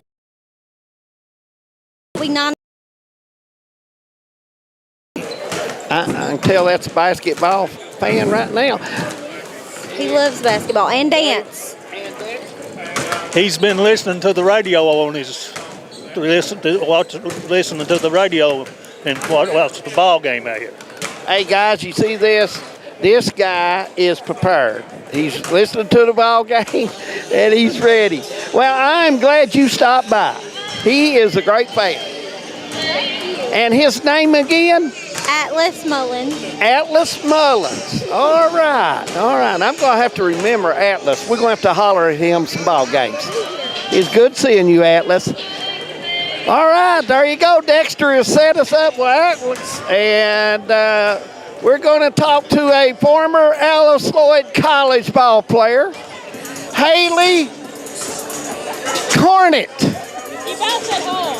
Huh? You about said my last name. I almost said the wrong last name. She got married, guys, and married a fine man. And Haley, what did you think about her first game? It was good. It was really good. It came down to the wire, but, he made a good shot.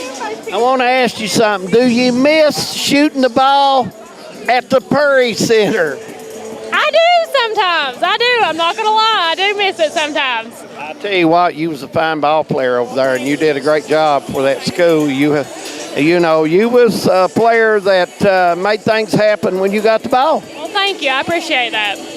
Tell us what you're working at before I hand it back to the guys. East Kentucky Physical Therapy. I work at the Whitesburg Clinic, but we have all kinds of clinics, so come out and see us. We offer dry needling and cupping now, so if you have any questions, come out and contact us. Well, I think you were good advertisement. They should have listened to that. These are your friends too here? Yep, this is Megan. She's another physical therapist that works there. Megan McElroy. Oh, guys, we've got the whole the whole clinic here. Yep. All right.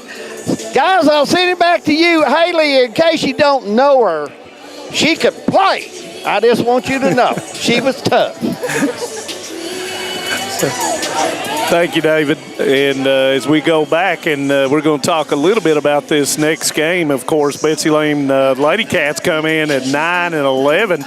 These two teams, Brian, faced each other in the Cavalier Classic up at December 22nd. Letcher Central come out on top, 63-52. And, of course, Letcher Central comes in here 15-9, winners of 6 of the last 7 games. So on the uptick, and Betsy Lane 7th in the RPI in the 15th region. And, of course, Letcher Central RPI number 4 in the 14th region. Yeah, and I think you said it right, Manus. Letcher Central's been on a little bit of a win streak here, and we talked about that earlier.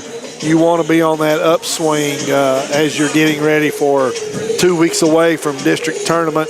And Betsy Lane, they've got I got to actually see them. Me and David done a game for them for YMT like a week and a half ago. And Betsy Lane is a team that plays extremely hard. They'll work, but they had trouble controlling the basketball. Yeah, and they're a huge team. Yeah, and then Kenley Martin is a force down on the block, number 35. She's very good down there. She's got good footwork. She rebounds well. So she could cause some trouble for Letcher Central. And also, Jaden Pente, their guard, is scored over 1,000 points. Yes, just she's recently. really quick with the basketball, takes care of it. But I'm like you. I think they can have a little trouble with the press or with some pressure. If Letcher Central can put some pressure and apply the pressure to them, they may be able to turn them over and get some easy shots. And, Letcher Central, speaking about them, Sadie Johnson kind of getting into the groove a little bit after being out for a while and, of course, getting eligible at Letcher Central. When you start looking at Allie Bailey, and, of course, Allie Bailey is their inside presence, but Allie does a good job of passing, and you'll see that Sadie Johnson and Allie will work well together on the high-low, and you've had a little bit of contribution. Mara Dixon, the 8th grader, has come in, and, she can score. She can play at the point. You've got Anna Hatton, who is the point guard, of course, for Letcher Central as well as Mara. And then you got Scarlett Stamper. Yep. And you got Scarlett, and she's a do-all, dribble-all, rebound-all, pass-all. And so, a lot of different things that can transpire here between Betsy Lane and Letcher County Central. And like I said, Betsy Lane coming in here 9 and 11. Probably not what Coach Corey Thacker probably was wanting at this particular time, but like everybody else, we're playing for that postseason, and like we've said numerous times already tonight, We're 2 weeks 2 weeks away. So you've got a little bit of time to try to get things going. And if you're not on, as Brian says, on the uptick, you've got just a little while. Hey, both these teams were on the uptick tonight, guys. They was just a play or two decided that ball game. So we're going to go to the Tim Short Auto Group keys of the game. Brian, let's first, since you've talked about Betsy Lane before and you've seen them, what does Betsy Lane need to do against these Letcher County Central Lady Cougars? Well, I think first and foremost, they're going to have to make sure that they get back in transition and don't allow Letcher Central to push the ball up the floor, find open shooters, and get the ball into the post to either Allie Beatty or Sadie Johnson.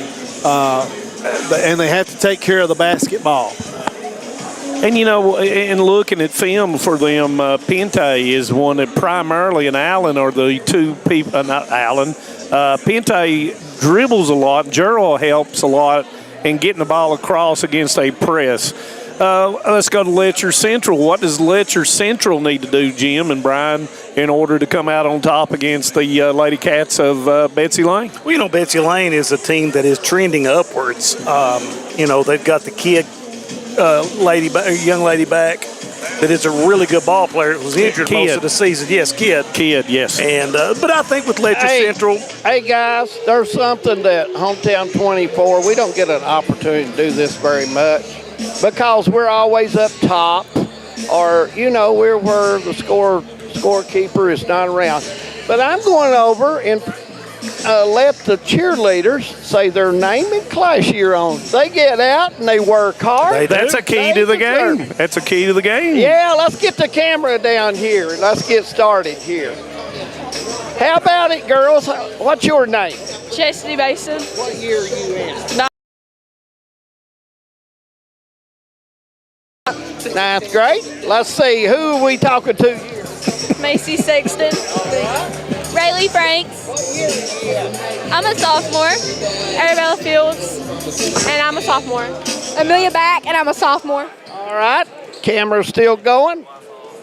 I'm Anna Webb, and I'm a senior at LCC. All right.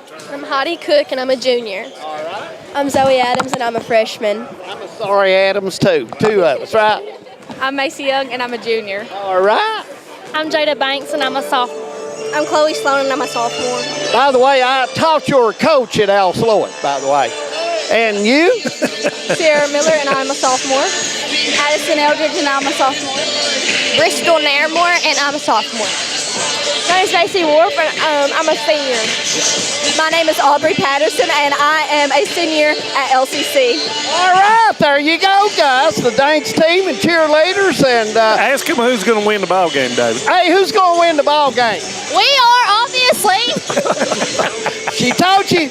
But anyway, those girls put in a lot of time, and they don't get much credit, guys, and they deserve a little credit. Let's go over the players. Let's talk a little bit about this matchup. Well, Brian knows all about Betsy Lane Bobcats. Okay. And Jim, as you were finishing out there. 35, she's a player. Yep. She's not bad. She'll play hard. Go ahead, Jim. All right. With Letcher Central. Brian has got the scouting notes, and he won't give them out. I already gave them out for Betsy Lane. Oh, we might have to take a break. Yeah. Oh, God. When we come back, we have the starting lineups. We're about a minute away from tipping it off at Letcher Central. Stay with us. No one likes an uninvited guest, especially when that guest is a potentially dangerous pest. So call Bluegrass Pest Management and let the pros take care of your problem. Locally owned and operated for over 40 years, providing much-needed jobs to local people. With 3 locations in Hazard, London, and Hindman, they treat rats, mice, roaches, bed bugs, termites, and many more. Open Monday through Friday and now servicing all of Kentucky. Say goodbye to your uninvited guests today. Call Bluegrass Pest Management. In Kentucky, we understand what matters: family, friends, community. But sometimes, we hurt. At Mountain Comprehensive Care Center, we believe in hope, and Mountain's behavioral health professionals want to be there for you every step of the way. Together, we can overcome the challenges of depression, PTSD, addiction, and so much more. With behavioral health centers throughout Kentucky, your story of recovery begins at Mountain Comprehensive Care Center. Welcome back as we're getting ready for our second game tonight. If it's anything like the first one, wow. But anyway, Manus Player, looks like we're at that time of the game where starting lineups, we're just about ready to go from Fleming Neon High School gym. And, of course, we'll start out with the Betsy Lane Lady Cats, 9 and 11. This is the 15th meeting between these two. Betsy Lane Lady Bobcats against your electric. And you hear the PA guy, Robert Lewis. And, of course, Betsy Lane is coached by Corey Thacker in his 4th year at Betsy Lane. That guard, senior number 4. Number 4 first for the Lady Cats, Jaden Pinte, is senior. Number 2, senior Shyla Kidd. Number 13, junior Jaden Gerald. Number 15, junior Maddie Collins. And number 35, senior Kenley Martin. If either team needs a point guard, I've got one here, guys, if they need to pick one up. And now for Letcher County Central Lady Cougars, 15 and 9 on the season, coached by Mr. Keith Baker.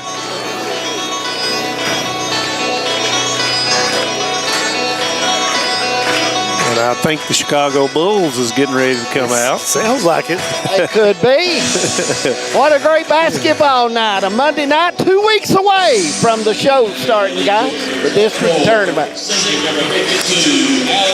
Number 52, senior Allie Bailey. Best point guard in the mountains, guys, set beside us. Number 32, Scarlett Stamper, the senior. Number 21, junior Kaylee Baker. Number 4, junior Molly Cottle. And number 5, Mara Dixon, the 8th grader. Brian Johnson, Jim McCauley, Manus Blair, and David Adams, and all the hometown crew as we get ready for our second game, Letcher Central and Betsy Lane. And guys, looking forward to it. Of course, mentioned that at the Cavalier Classic, Letcher Central was able to defeat Betsy Lane 63-52. But like we've mentioned already, Shyla Kidd did not play in that game. And it was a very closely contested basketball game up at Jenkins. Yeah, this is going to be a great matchup tonight. I think it's going to be a really good. You see both teams with a lot of length. Betsy Lane really passes the look test. Yeah, they've got good size. Very much so. And between Gerald and, of course, Martin and Collins, good length. And the ball's knocked to Dixon. And looks like Betsy Lane will be in man-to-man. Dixon goes through and goes off the board and puts it in. Good start for the Lady Cougars. Great job right there by Allie Bailey. Absolutely. Nice seal play there. Made it look easy. Right hand all the way in, guys. Right off the backboard. Man-to-man by the Cougars, and it's going to be stolen. Baker got her hands on it. Bailey picks it up, gives it to Molly Cottle. Thought she was going to shoot from just a little outside of range. Right in between the Lady Pirates sign there here at Doug and Sue Kinser Court.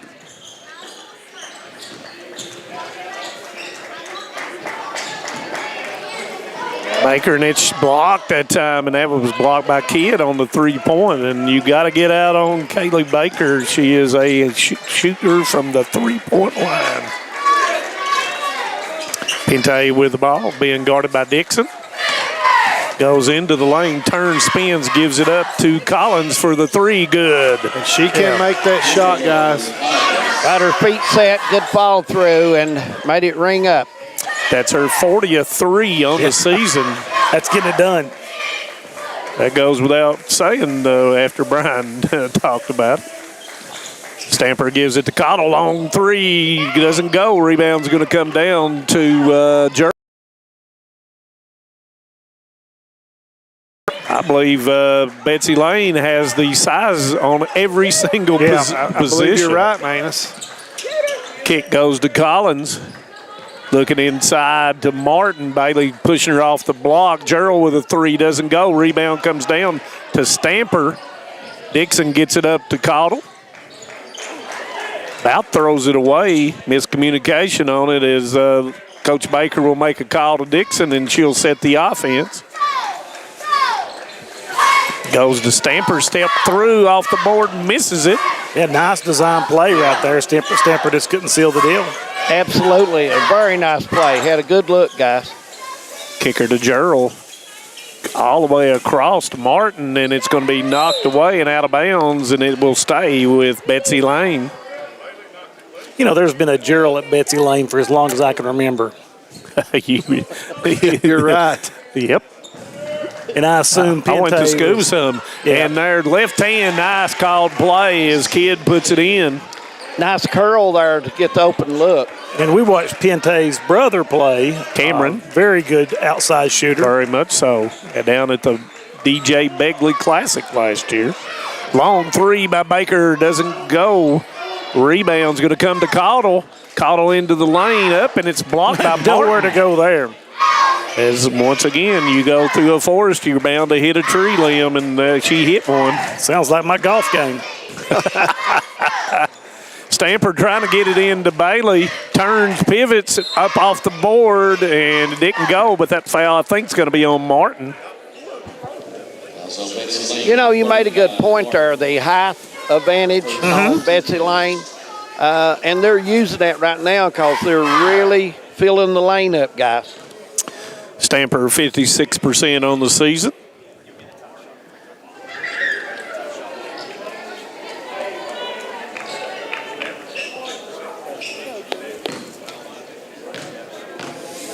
Second one for Stamper. And it is good. 4:58 to go. First quarter, 5-2. Betsy Lane. Stamper, the leading rebounder for the Lady Cougars at 6.8. She's manning right in the middle, and up with Kidd is a long three, and it's good. He is one of their outside threats, guys. Allie Bailey had a hand right in her face on that one as well. 1-2-2, dropping back into that flat. 3-2, turns back, but doesn't have anything. Gerald steals the basketball. Goes to Kidd. Kidd crossover dribble, turns back, reverse, misses it. Stamper rebounds. Gets it up to Cottle. Tough shot there. Yeah, but you know what, Davis showed a lot of athleticism to get there. Yeah, absolutely. Ball knocked away from Cottle, but Stamper picks it up. Now Betsy Lane really getting after him defensively. And that foul's going to be on Pente. The man-to-man defense by Betsy Lane has extended well up almost to half court. And they're really getting up on him. Cottle, 18-footer, good. Cottle gets her feet set. A good follow through. She shoots well. Cottle with her first bucket. Molly is a real shooter.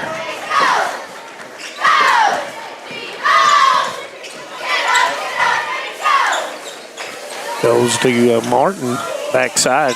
Thought Baker was going to be able to knock it away. Spin by Pente.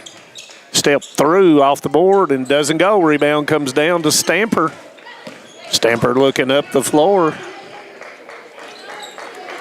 Yeah, Pente got a real scoring mentality, you can tell. Well, you don't score 1,000 points without being able to put it in the goal. Dixon misses it, knocked away, and it will stay with the Lady Cougars. Let's go, White. Play here.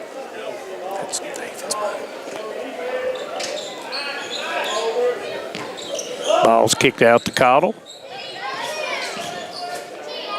Long three, good. And that's what they've got. The lane is so congested right there. If Molly can hit a couple of those threes, it'll really help spread the defense out a little bit. She done a good job that time by the person went behind the screen. She just stepped back to shoot the three.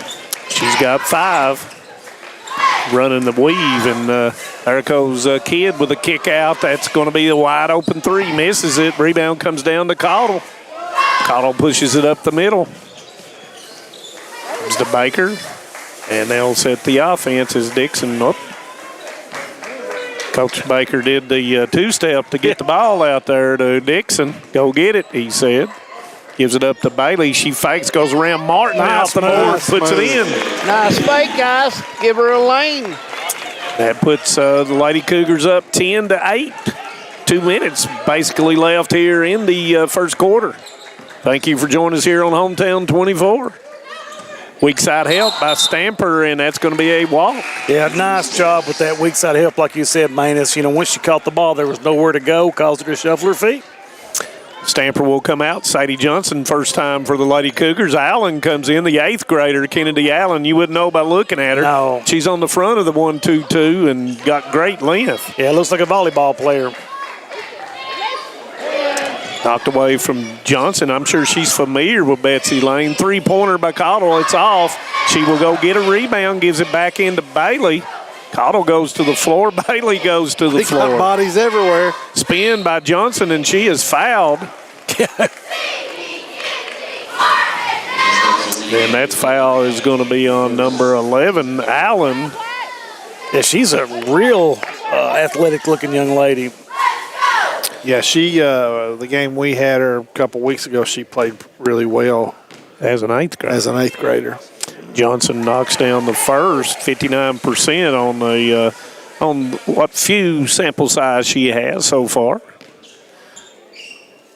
Like I said, playing at Shelby Valley, I'm sure she is familiar with the players at Betsy Lane. Yeah, always a good rivalry between those two teams. And she will knock the second down as well. And Stamper will come back in the basketball game. And Coach Baker rotating his inside people as Bailey will come out with 1:36 to go in the first quarter. Yeah, with the addition of Sadie Johnson, that's one of the biggest things that's helped Coach Baker out with that interior rotation. And, of course, she's got good size, too. Got good size. And shoots the ball fairly well. And that's going to be a foul. She didn't get position on her, and Johnson will pick up her first foul.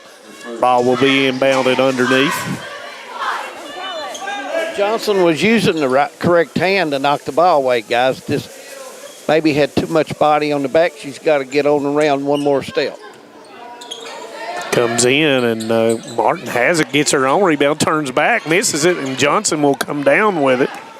Yeah, a great job of Kaylee Baker getting there, getting the correct position. Great rotation for Kaylee. Johnson, long 3, and it's going to be off, and the rebound is knocked out by Pente. It will stay with the Lady Cougars.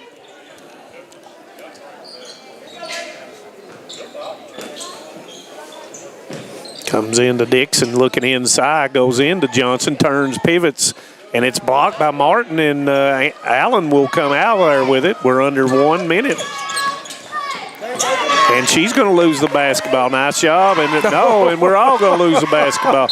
And I'm not sure who hit that one. We'll leave it up to Dylan potato, Fields. Guys. Hot potato. I was thinking more like buttered popcorn. Like you've had buttered popcorn tonight, haven't you, I have just a little bit. And they're going to overturn this right here.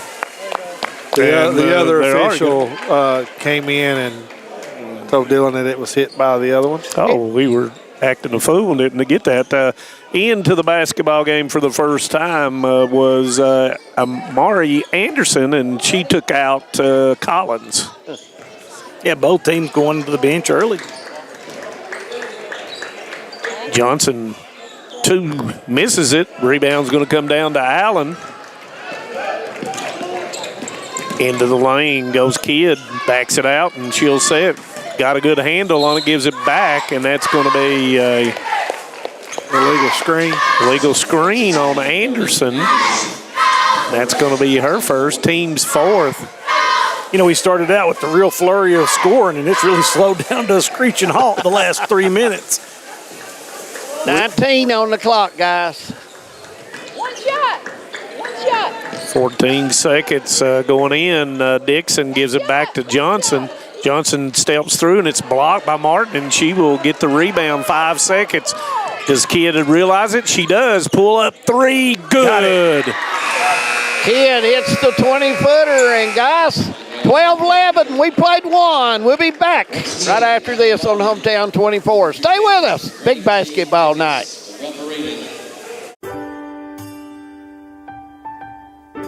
There are buttons to button, snacks to prepare, math problems to help with, and boo-boos to kiss. If you have people who need you, you need life insurance.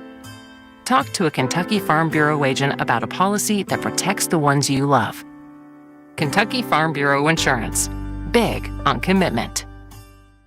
This is News 12. Since 1985, Hometown 24 has been serving this community with local programming produced by local people. Hornets want to air it out. He's got a man out here. Linden caught it to 45. Using the latest video technology to bring you the news, sports, and local events that matter to you. First on your Hometown News tonight. I'm Harold Mullins, and thanks for joining us. 40 years is a long time in Eastern Kentucky. Here's to 40 more. Welcome back as we're getting ready for second quarter. And guys, when I was coaching at Alice Lloyd, my point guard was Chastity Fox, who was an outstanding point guard. And she played at Whitesburg High School. And Chastity, what do you think about the game so far? Oh, it's been a really good game. Both these teams are really good, and Betsy Lane's got a good player back in the Kidd girl. She's shooting really well outside, so we're going to have to stop her. There you go, guys. And she played with my niece, Afton, at Whitesburg High School. Cottle misses the three. And it will be Letcher Central basketball. And, of course, in the meantime there, Pente knocked down her first three, and that's 26 threes made by her.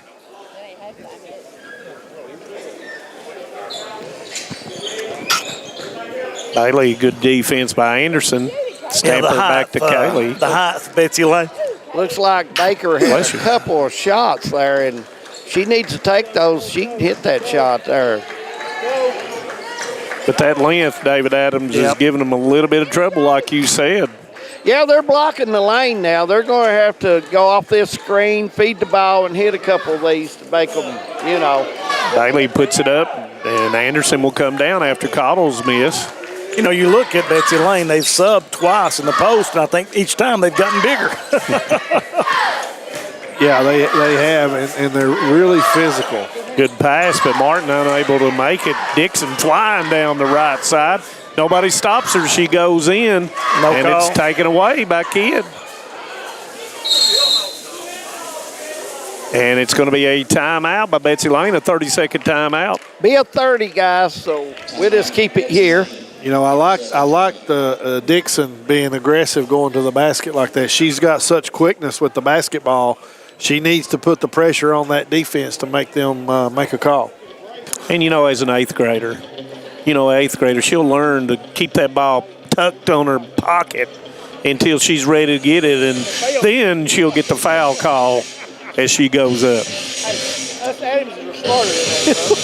I didn't see who won the tickets. I didn't either.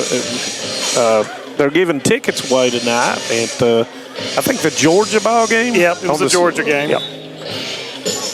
So if you're one of those people from Hazard at Bottom or someone that has left, who's Kentucky got Saturday, guys? Florida.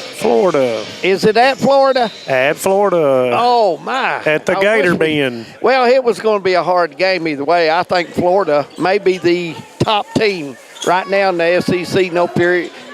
Nothing said about it, guys. They're loaded. 8-2 on the season. Yeah. Kentucky 8-3 in the SEC. That will be a big ball game as Kidd misses it. Tilt by Gerald. Yeah, that high. Pente really comes up with it. Another three by Pente doesn't go, and rebound by Anderson. Letcher Central not boxing out. Turns, and she changed pivot feet. Yeah, Turnover. She did. Betsy Lane. Betsy Lane hitting the boards there. Cougars got to get to the boards, guys. In the last game, Betsy Lane out-rebounded them 6. Yeah, Bailey Howard is that checked in for the Cougars. And Stamper misses it. Thank you, Jim. I didn't see her in there. The sophomore for Coach Baker. Nice move going in, and it's off the board and doesn't get it, but there's Anderson knocked away, and it's going to be foul is on Pinte, and that's going to be her second. Johnson will come in for Stamper. Into the game, Martin and Collins and Anderson will go out of the basketball game.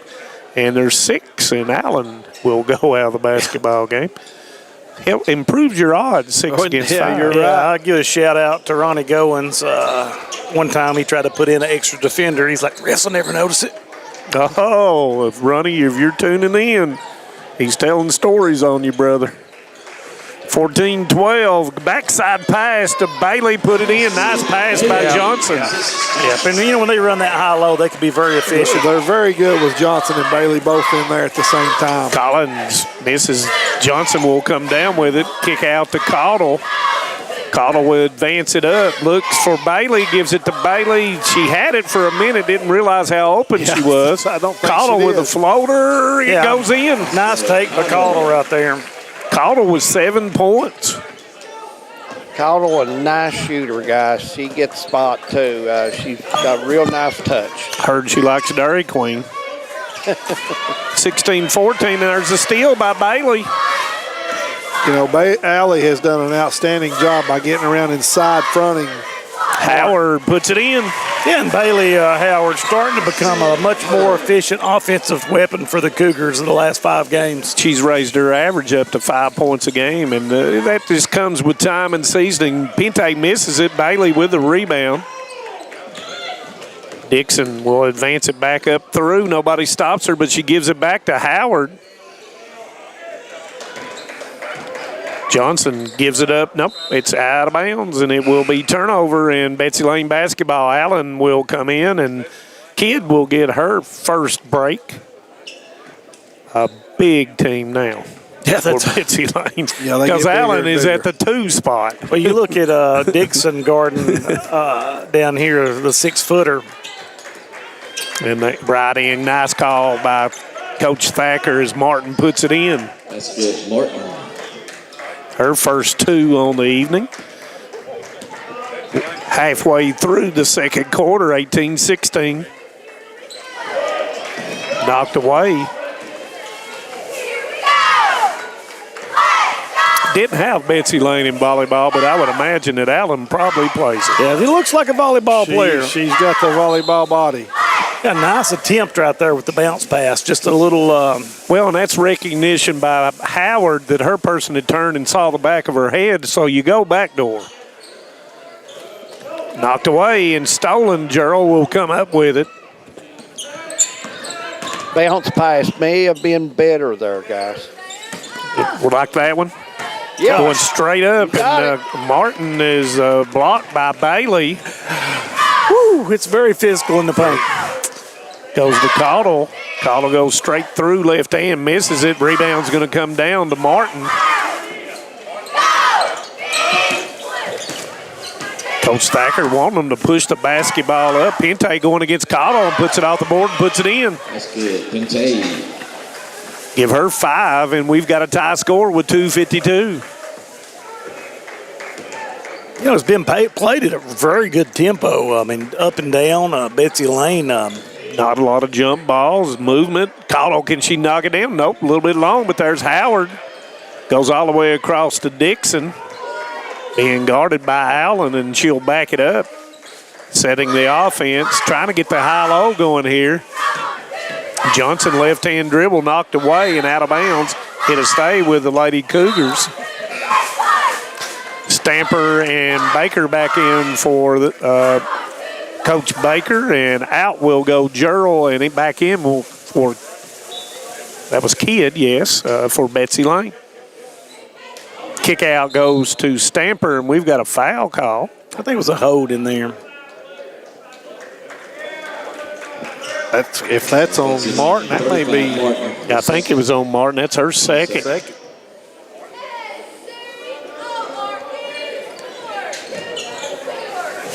Kicker to Bailey. Long three, Baker good. Yeah. Good recognition by Baker after they tried to come under the screen and step back and knock down the three. Yeah, there's that 20-footer that she was, first quarter she let those go by, a couple of them, guys. You got to take that. Got 43 threes on the season. Nice job by Bailey to knock it away. Yeah, Allie's done a good job defensively guarding the post. Well, she's a very smart player. Well, they are battling in the paint. Yeah. Goes in to Bailey off the board and in. Oh, Bailey a little fired up on that one. Yeah, got good position, got her buried in there on the block. Oh, they're going after it in there. I like seeing the competition. Give Bailey 6. Backside help by Baker. Goes up, and it's knocked away, and it's going to be Bailey with it. Dixon fakes, goes to the baseline. Man, she's Takano quick. for the three, doesn't go. Good Rebound. look right there. That's perfect setup. Pinte in and out dribble, and she'll bring it back out. Backside kid, step Nice through, take. left hand, good use. She's got double figures with 10. I'm impressed with this Betsy Lane team, Manus. They've got a lot of weapons. And, you know, I think they're just coming together with Kid coming back and, you know, vitally important to have another ball handler with their length and their size. But she can be a scoring threat as well. Well, she's got 10. Yeah. Goes into Stamper, back out to Baker. Fake, 18-footer, comes up short. Rebound, Kid.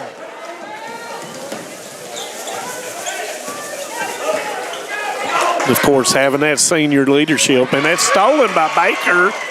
Baker's going to go in. Pinte trying to catch up, and she is going to be called for the foul. And if that's going to be her third with 15.9 seconds to go, and Baker will go to the line.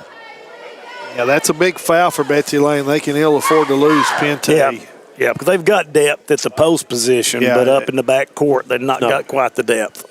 84% on the season as Baker knocks it down. She's got 4. Johnson in. And that's what Cottle will take her first break. We've talked about kind of before. At some point, you have to realize how important you are to your team. And should she just let that layup go? Second one up, and she will knock that one down as well. 15.9, and I'm sure they'll take the last shot here. Kid crossover, dribble, crossover again. Gives it good defense by Laura Dixon, keeping her body low and her feet moving. Will they get it off? They will not get it off, and that will end the first half.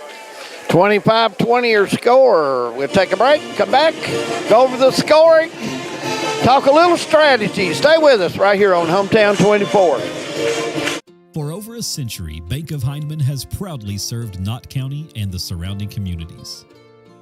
They're your hometown bank, built on trust, service, and a commitment to their neighbors. With online banking, bill pay, and mobile deposit, they blend today's convenience with the personal service you've always known. Visit them on the Hyman Bypass or at the Holly Hills Shopping Center.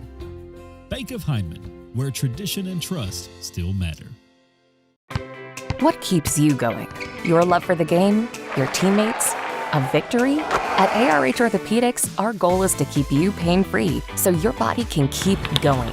There's no time for discomfort in your joints or ligaments caused by an injury. ARH Orthopedic providers specialize in treatment plans, from non-surgical and surgical options, so your care is entirely centered around you. Visit arh.org/ortho to find an orthopedic provider near you. ARH, more for Appalachia. Time out for great food. This season, everyone is stopping at Double Quick for their pregame and postgame snacks, drinks, sandwiches, and dinners. Come on in and grab a bucket of Double Quick chicken with all the sides, a real family meal for on-the-go eating. Then there's everyone's favorite, the famous Double Quick pizza rolls. Buy them 1, 2, or 6 at a time. We've got sandwiches galore, your favorite drinks, chips, and snacks, and so much more. Be sure and use your Double Quick rewards card, and good luck to all the teams from the team here at Double Quick. My name is is Emily, and I'm from Laurel County. When I was searching for a college, I wanted to find a place that felt like home and where I could make a difference. The moment I stepped on Alice Lloyd's campus, I knew this was where I belonged. There's a sense of community here and a focus on serving others that you can't find at other colleges. For me, it wasn't just about continuing education. It was about being a part of something bigger. Apply now to find your home at alc.edu.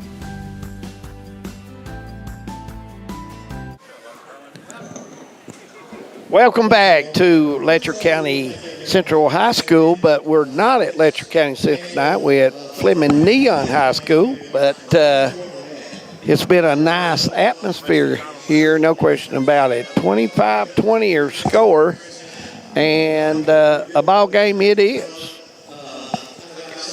So, guys, Manus, we're ready to go over the halftime score. Okay, first for Betsy Lane. Shiloh Kidd had 10. Pente has 5. Allen Play did not score. Gerald Play did not score. Collins has 3. Anderson Play did not score. Martin had 2 by quarter. 11 in the first, 9 in the second for a total of 20. Pente picked up 3 fouls. Martin picked up 2 fouls. For Letcher County Central, Sadie Johnson with 2, Molly Cottle with 7, Bailey Howard with 2, Stamper with 1, Baker with 5, Dixon with 2, Bailey with 6, scoring by quarter, 12 in the first, 13 in the second, for a total of 25, and that's unofficial, of course. And I think they're having the drawing for the tickets right now. But, Manus, this first half, you look at the size, the length of Betsy Lane, but they've got some shooters too. Yeah, and, they move the ball really, really well. And anytime you move the ball really, really well and you have in-post aggression, I guess is the word I'm looking for. That's a good one. That means that you've got 2 good guards looking in there, and after they make the threes, and you pump fake, and then you enter the ball in the post with I call it an A to B screen from one block to the other block, and they've done a really good job. A lot of times they've not been able to convert. Yeah, Letcher Central's did a great job with help side defense. When that ball's entered into the post, they did a great job sliding over and not giving the post player any room to work, and that's been very efficient for Keith Baker's squad. Me and Brian had Betsy Lane a couple Fridays ago, and they're moving better and playing much better than they did that night. And, of course, we had the snow week. That's right. You guys know what 3 or 4 days of practice, no practice to do to a basketball team. You take 3 days off and you start all over. Yeah, they're a much different looking team than what we had a week or so ago. Yeah. All teams are going through that because of snow, but I felt that night. We're seeing a lot of quickness and different things we didn't see over at Prestonsburg. And just like Jim said, they can shoot the ball. Maddie Collins can shoot it. Jaden Gerald can shoot it. Kidd can shoot it. Pente can shoot it. So they've got a lot of pieces to the puzzle. And then you've got 3 5'11", 6-foot post players. That's a coach's dream right there. Yeah, good size. Usually you don't have the both combinations, and it's 25-20 Letcher Central, but it could be just as easily the other way if they make those shots around the bucket. Absolutely. Allie Bailey's played outstanding for Letcher Central offensively and defensively. She was gassed going into the end of the first half because she has really, really played at a high level, and then you've gotten good play out of the backcourt between Baker, Dixon, and Caudill. Yep. Have played well, hit some open shots to keep this thing a 5-point lead. But it's been a very entertaining first half of basketball. Really tough, when we watched the first game and you see all the emotion and that last second shot by Seth Caudill, and then you move into the second game, you're like emotionally drained. But this has been a very entertaining game. Yeah, I feel like I've played 2 or 3 games. Yeah, from watching the earlier game. And, if anybody has a score on the Powell County Prairie Central boys game, please send it to us. And I don't have any service here, so I put my phone in my pocket. So no service? I have no service. Well, that's what we do, you guys, from down there on 7 maintenance. We just shut off your ability to communicate. Well, I can scream here to Hazard, and somebody probably can hear me, but I'm not gonna do that or anything. But anyway, as we get to about the 3-minute mark left in halftime, and Coach Thacker has kept his club back there in the. But he had some things to say to the officials before he left, and I think one of those is he has not shot a free throw yet in the first half. And as a former coach, and all of us have been former coaches, we try to put that imprint or that indelible mark into an official's head that we have not shot any free throws. And I don't know exactly what he said, but I would envision. You're probably right, though. Have you ever had anybody do that? Yeah, I didn't either. And it's been very, very physical. I didn't know they hadn't shot any either. Of course, my favorites when they say it's 7 fouls to nothing. Yeah. We have a hard enough time keeping up with what's going on the floor. I don't think this. Let alone count the fouls. These don't show it, and thank goodness. And, we used to have some back in the grand days of they would put – after you went into the bonus, they would put all the fouls instead of – and see, most of the newer scoreboards now, you cannot put more than 10 fouls on the board. They won't let you. As an official, we would always tell them to stop. Whenever it got to the bonus of 7, no more. Don't put any more fouls. Don't put 8, 9, and 10 don't up do there. that. Just something else to have to think or about. 10, that's just something else. But let me throw something else out. When I look down at Letcher Central, they're 5 of 6. So then what are you thinking when you're down 5? That's true. Okay. I know what Bumper Adams is saying right now. If he's sitting there eating a hamburger or a bologna sandwich in RC, I know what he's saying. As a coach, what would I be saying? But we'll see how that plays out and everything. But we've got 1 minute and 20 seconds before we go back to action. Any final thoughts, David? Any final thoughts? It's a good played ball game. I think Cougars have missed some opportunities, but I want to tell you, they're playing hard. They've got an opportunity to win this. This is anybody's ball game, and I've been impressed. They have improved probably the last 3 weeks. Cougars started improving, guys. Oh, yeah, and this is kind of where Keith Baker, and that's kind of his M.O. Yeah, it is. He takes some whippings early, and as the season progresses, this team starts getting more adept to what they're doing. And I think, it's good scheduling, too, when you go out and play in the 15th region. Yeah, when you play the 15th region, you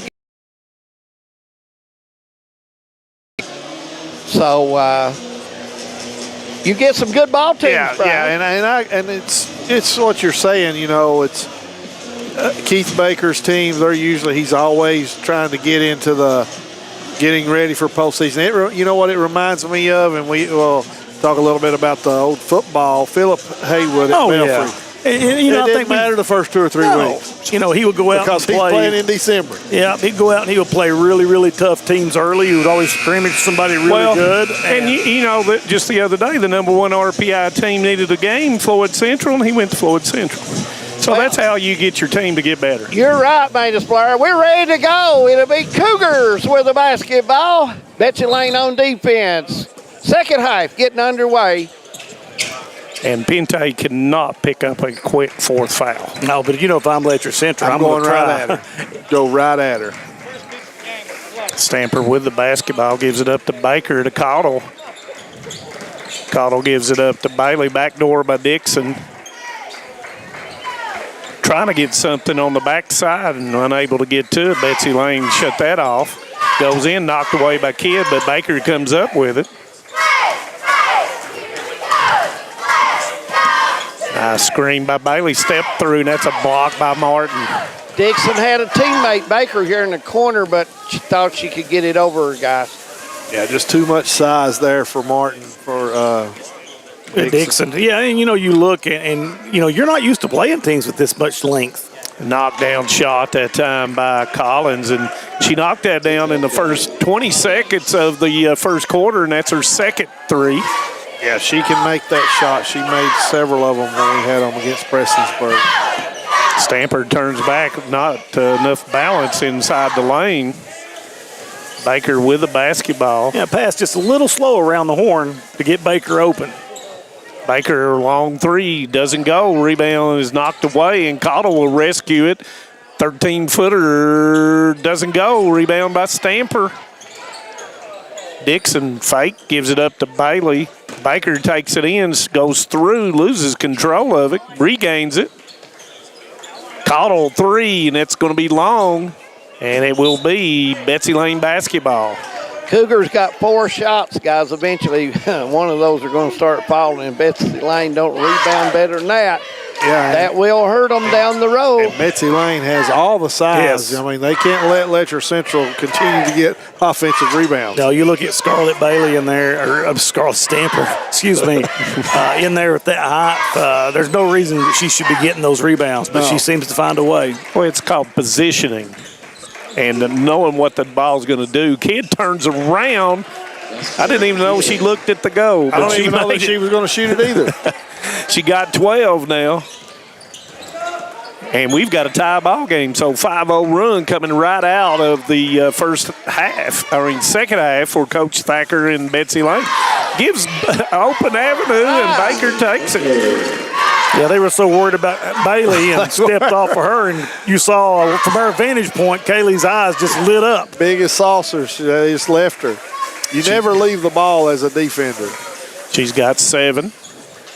Martin at the high post, hands it off to Kidd.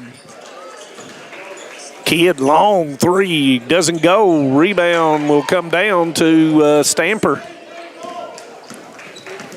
Scarlett will give it back to Dixon, and Coach Baker will make the call. Got the horn set, gives it up this time to Cottle. Stamper. Back to Baker. Got to get better spacing. Yeah, I was getting ready to say the same thing, David. And Cottle knocks it down. Cottle in double figures with 10.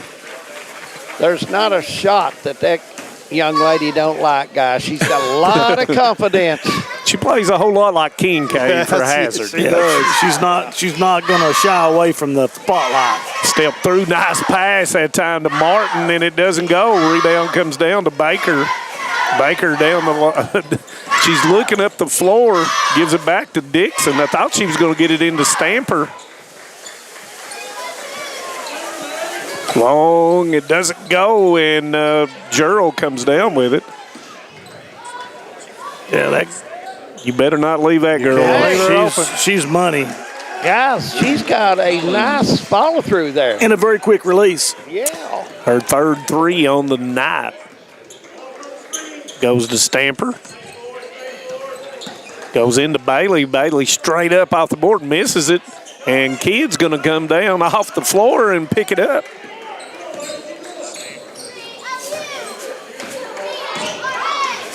Kidd knocked away by Dixon. Kidd played soft, and Dixon come up with it, guys. Dixon to Cottle, 2-pointer, and it's good. Yeah, toe right across the line. Yeah. Playing a little music in Flemington, Kentucky. Cottle with that 18.5-footer that Rick Pitino loved. Yeah. Cottle with 12, and she's starting to heat up now. Pinte going against Cottle off the board, and there's going to be a foul call, and Pinte will go to the line for the first 2 free throws for Betsy Lane of the night. That talk must have worked. Team first. I think Betsy Lane, to me, they look like they're just a little bit winded right now. Yeah, and you saw Keith Baker, every time they're getting the ball, he's push it. Pinte, 70% free throw shooter, and hits nothing but net. Anderson in for Gerald, and Kidd will come out, and Allen will come in. Kidd may be just getting a little bit of the little rust off, and I'm not sure how many games she's played as Pinte makes the second. She's got 7. Bailey Howard checked in for Kaylee Baker out there in Manus. She must be, she just sneaks in. She sneaks in on you. She's kind of like her dad, Brian. He used to sneak in and make points against me when I coached against him. Yeah, he could make them. Yep. Cottle turns around, misses it. Rebound's going to come down to Pinte. And Coach Thackers is push it up as well. Pente goes in, kicker back to Allen. 18-footer comes up short. Pente with a rebound. Cottle edged out. She's looking to shoot that three.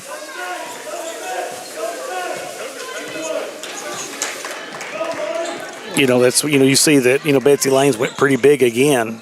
Anderson turns around and knocks it down. Yeah, nice shot from Maury Anderson right there to put that one in. I'm watching a film, the 2 or 3 games I watched her. She's kind of like Kaylee Pennington of Hazard. She likes that 14, 15, 16-foot jumper. Goes to Stamper. Stamper thought about it, steps through and makes it. And Pente is going to pick up her 4th foul. Yeah, that's tough right there for Betsy Lane. Betsy Lane, number 4. Tried to sneak in there and slap the ball away, caught her across the arm. And as Brian said before, sometimes you just got to let them go. You got to let it go. That's that natural reaction. His kid will come in for Pente and 2:13 and mark that on the calendar and see as Anna Hatton will be seeing her first action. Stamper knocks it down. Stamper with 4. Stamper will go out. Johnson will come in for her. Comes all the way in to Anderson. Has a pocket pass if it wasn't, and up and misses it. But Johnson's going to pick up a foul, and that's going to be Johnson's 2nd foul. Number 3, Johnson. And that will send Allen to the line. 52% on the season. Makes the first. I think when we saw them earlier, she's going to be a very good ball player for an 8th grader, Allen. She's got good size, good length. Hatton will run the point here at the 2-minute mark. Johnson, 16-footer, and it's good. That's good. Yeah, we saw Johnson, when she squares up like that, she's a pretty efficient scorer from that high post. That was a nice-looking shot, guys, when she squared up. Martin, 17-footer, comes up short. Johnson with a rebound. Outlet to Hatton. Kick back to Cottle for the 3. Doesn't go. Fight for the rebound. And we're going to have a foul call. Yeah, you're going to stay here. Yep. And it will be on Collins, and that's going to be her first. The ball will be on the baseline as Gerald will come in and Baker will come in for Bailey Howard, and out will go Martin for Betsy Lane. Hatton to inbound the basketball. Nice backside screen and nice call, and Bailey will shoot 2, and that's going to be on Anderson. That's going to be her 2nd. Bailey will go to the line where she is a 75% free throw shooter. That's a good back screen there for Letcher Central to break Bailey open on the block down here. She goes up strong with it. Yeah, I didn't catch who did that either. I was looking off the ball. I think it was Kaylee Baker. 2nd one up. And it's good. Give her 7. 38-33 with a minute and a half to go in the 3rd quarter. Nice job by Collins bringing that thing up. She is a very polished individual. Yes. Yeah. And that's going to be out of bounds, and it will be Betsy Lane basketball.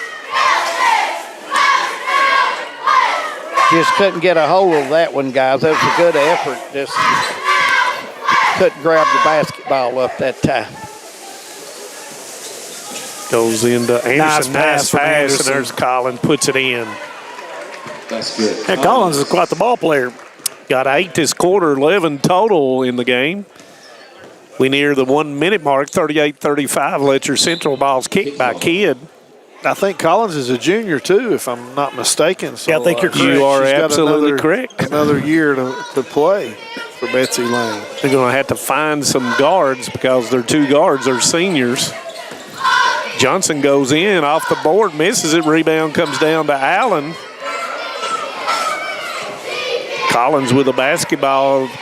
Baker gets her hand on it. Hatton comes up with it. Goes over to Baker. Thought it was going out of bounds for just a second. Goes into Johnson. Johnson turns, gives it up to Bailey underneath.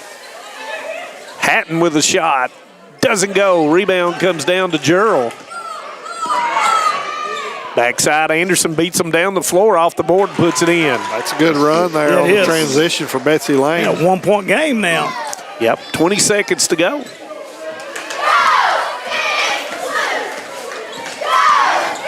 Ball knocked away by Hatton by Kidd. 13 seconds to go. Got Stamper, and she will come in for Bailey. Yeah, I'll try to get still a little extra break for Bailey. Comes into Hatton. She looks at the clock. Baker looks at the clock, goes straight into Johnson, turns up and off the board and puts it in. That's a good move. Shot. Yeah, under control that time. Yeah. Collins' long three will not go, and that will end the third quarter. 40-37 their score. Stay with us. Fourth quarter coming up on Hometown 24s. We'll be back.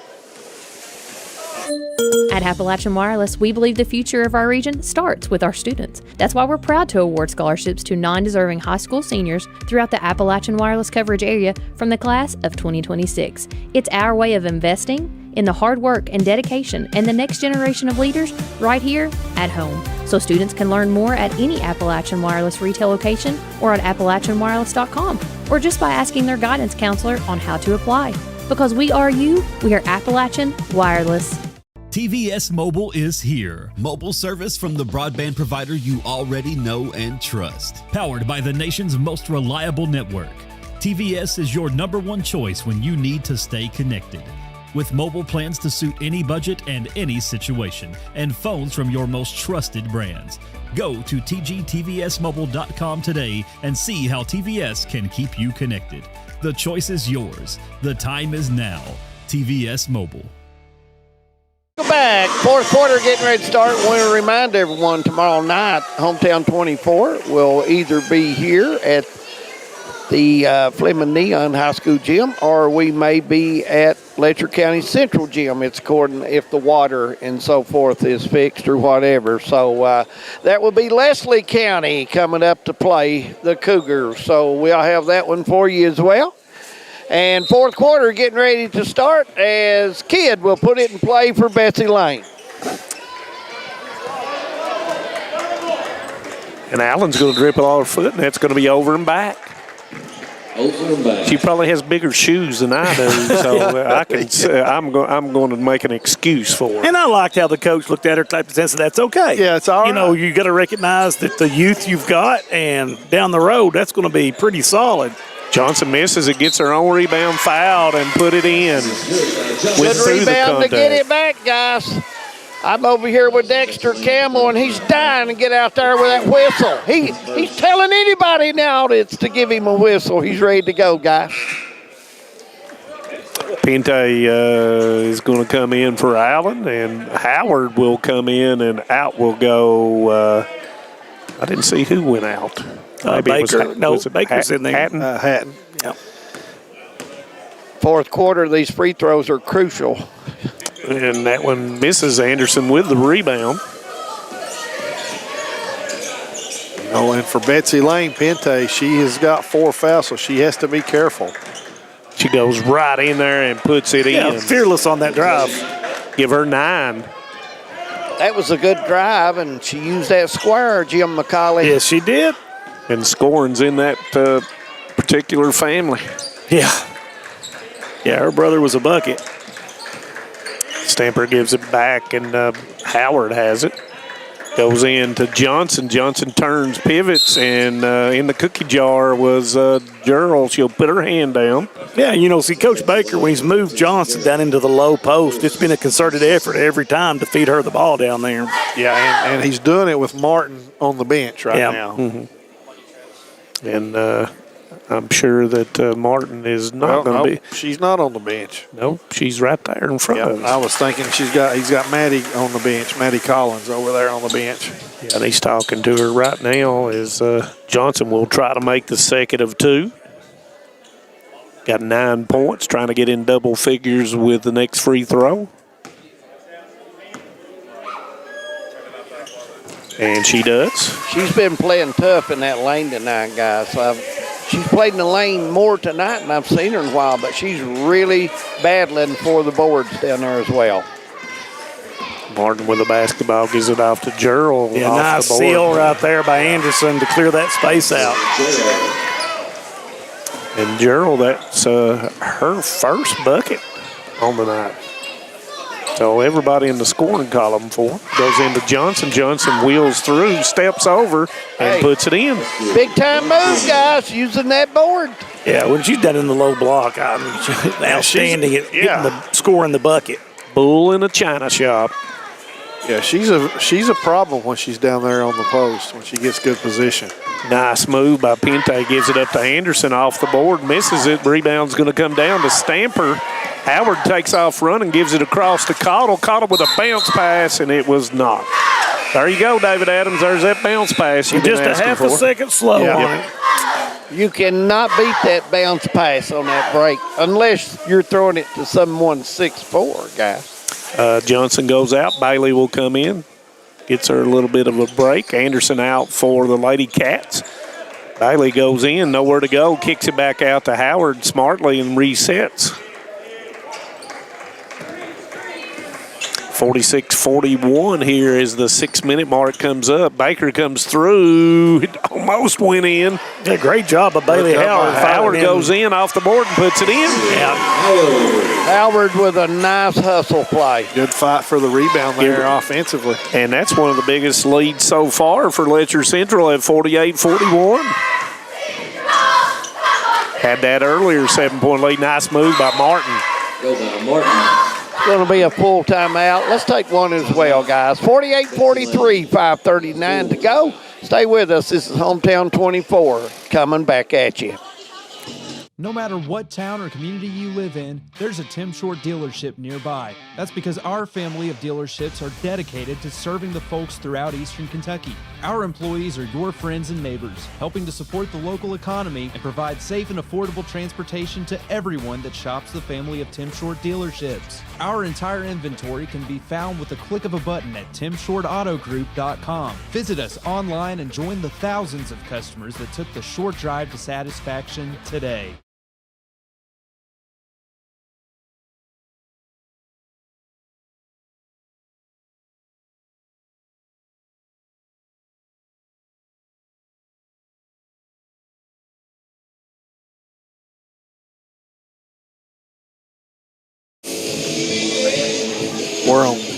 Welcome back to Roy T. Reeser Gymnasium, the temporary home of the Letcher County Cougars and Lady Cougars, as Jim Bob smiles as Baker goes into the lane. 48-43 here, 5:26 to go. Goes into Stamper, and it's blocked by Martin. It's a well-designed play right there. Very much so. Stamper just a little short in there with the trees. And Martin comes up with that block. Martin with the basketball. She loses it but gains it back. Not so sure, and that's going to be a 30-second timeout by Coach Thacker. And Real smart call right there. Yeah. I mean, they're pushing it. We talked several times throughout the season how far a defense ends up pushing you out toward the half line. And they were there. Yeah, and you got your 4 or 5 handling the ball out there, not what you want. Trying to do a handoff. Yeah, so, you know, it's a good, smart call by the coach to reset it and start over. Yeah, that could have been bad. Thought that was good defense by the Cougars that time, though, guys. You're right. They were really bodying up and putting pressure on Betsy Lane. Well, David Adams, when you have a height differential, what do you normally play? Do you play 42 feet or do you play 84 feet? If you've got a what now? If you've got a height differential and it's going against you, do you play half court or do you play full court? Well, I would think you would extend it. Okay. You know what I mean? Yeah, I know. That was a trick question. I'm sorry. It was. But that's all right. I do apologize. I'm used to you guys, so it's okay. Pinte with the kicker. My goodness, you know who that is. And guess what? Oh, no. Rolled out. Don't know how it rolled out. Man, she was already doing a Larry Bird. She was already walking back down the floor. Halfway down the court. Yeah, it looked like it was going in for sure. Especially from her angle down here. Dixon gives it up to Cottle. Cottle into the lane. 12-footer. It's blocked. Rebound's going to come down to Pinte.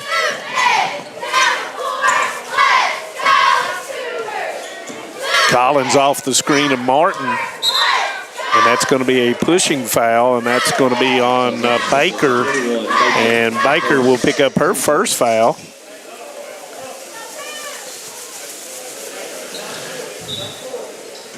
Gerald will put the ball in play. Goes to Pinte, going in isolation. Martin against Bailey. Step back. Wow, comes up up short. Great looking move. That's a good looking move. Just came up a little short on it. Call with a rebound.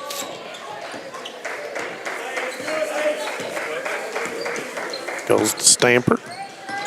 Caught a little weave there, or the old Rupp split the post. I did not watch Rupp when he did split the post, by the way, Jim Bob. I was waiting on you to say something. I thought about it, but and he calls the same timeout when they didn't get it. Yeah, that's two veteran coaches right there. 30-second timeout. And that's going to be a 30-second timeout. Both coaches have worked very hard tonight. Even in their first game, the boys' game, I thought both coaches really working with their kids and getting them ready, guys, and same thing in this game. And, you know, I think Betsy Lane's record is pretty deceiving at 9-11. Yeah, I mean, they're you know, if they're in the 14th region right now, that's top 4 team in the 14th. Yeah, you know, one of the things, too, is over in the 15th region, when you talk about girls basketball action, you got to start thinking about Johnson Central.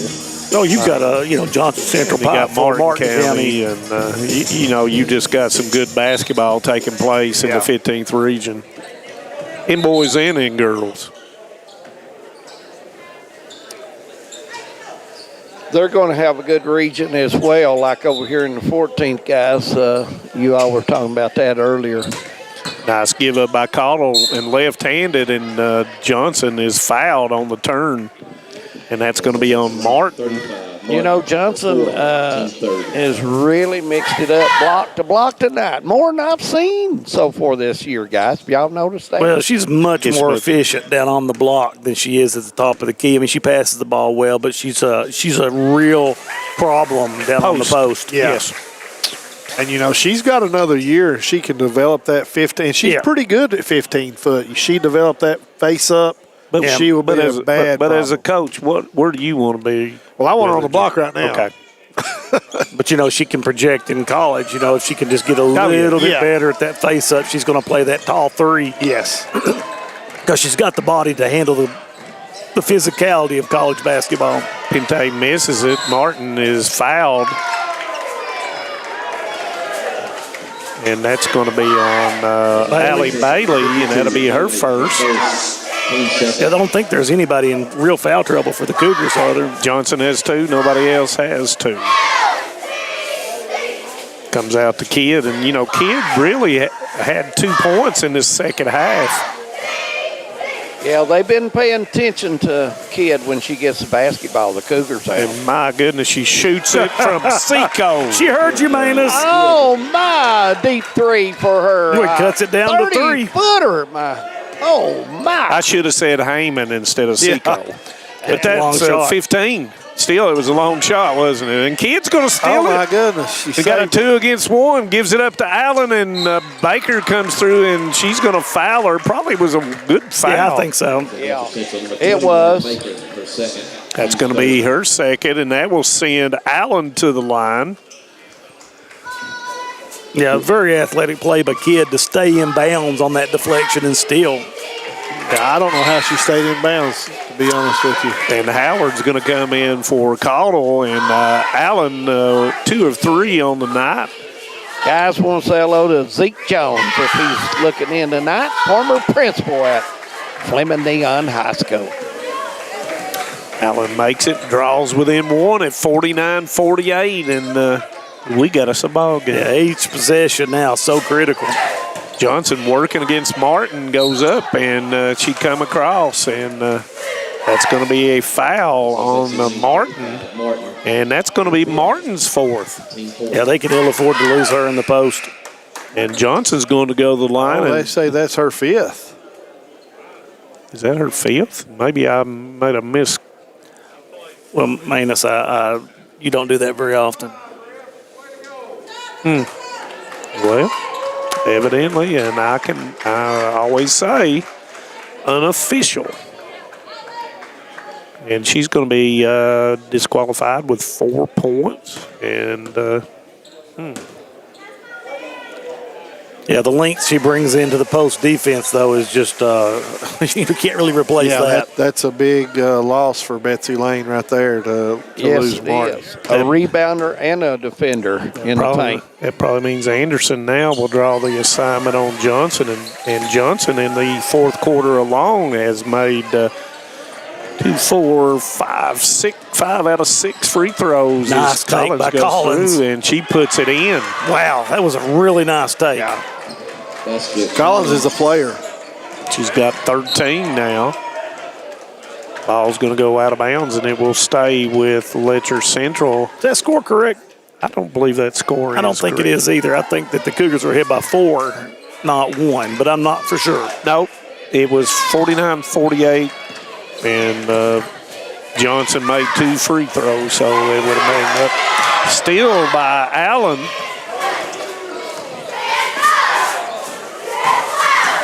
Pinte goes in there, and she turns back and reverse, and Betsy Lane goes ahead. For the first time in a long time. Yeah, Pinte with a really nice move, and that height really tough on the Cougars. And Baker misses it. Rebound's going to come down to Collins. And we're under 2 minutes. Do you take a little air out of it? Coach Thacker says no. Goes in. Pinte picks her dribble up. Goes back to Allen. And Coach Thacker says, give me a timeout. And I think all he's got is full timeouts. Timeout, Betsy Lane. And it is a full timeout. You want to leave it here, guys? Let's talk a little strategy. Yeah, why, sure. And Brian Johnson, you're in Letcher Central's huddle. You're directing it. What are you telling your players? Well, you're going to have to make sure that you keep Pinte in front of you and don't allow her to get to the basket just like she previously did. Might be a good idea to get the ball out of her hands and make Allen handle it as the 8th grader and put the pressure on her. I don't know about fouling Allen because she just made 2 free throws, about a trip or 2 before down the She is an 8th grader. Yeah.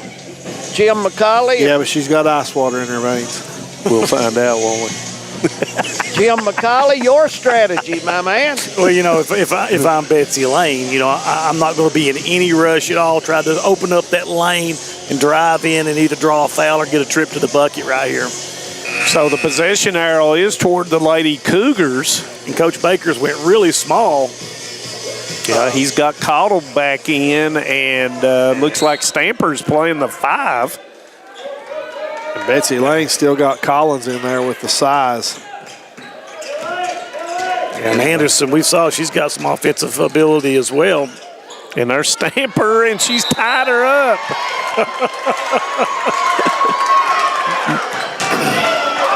There'll be a foul called on Stamper. A foul on Stamper. Oh, really? Yes. And that's going to be her first. And the next foul will result in 2 shots. Oh, I thought that was a tie-up. I thought so from here, but heck, we're 50 feet away from it. Pinte looks like they have put it in the cooler. Yeah, because she had the lane there. Backdoor to Kidd, and Dixon is going to get to it. Bailey Howard, and it's knocked away to Baker, to Stamper. Nobody has Dixon. She gives it up to Cottle for the and before is a timeout. Probably a great timeout by Coach Baker, guys. Yeah, you got to go back probably with go back with Johnson and Bailey here on this offensive set and try to work the ball inside and either get fouled or get a shot at the bucket. I'm sure Coach Keith Baker had his defensive group in there, knowing that they were going to put it in the cooler, and so they'll switch everybody out. And I was getting ready to. Yeah. Well, Cougars had people out different positions because of the defense. And you're right, guys. Well, It'll be a good timeout to get everybody back in offensively. and when you do those hockey shifts sometimes and you're playing man-to-man, sometimes you lose.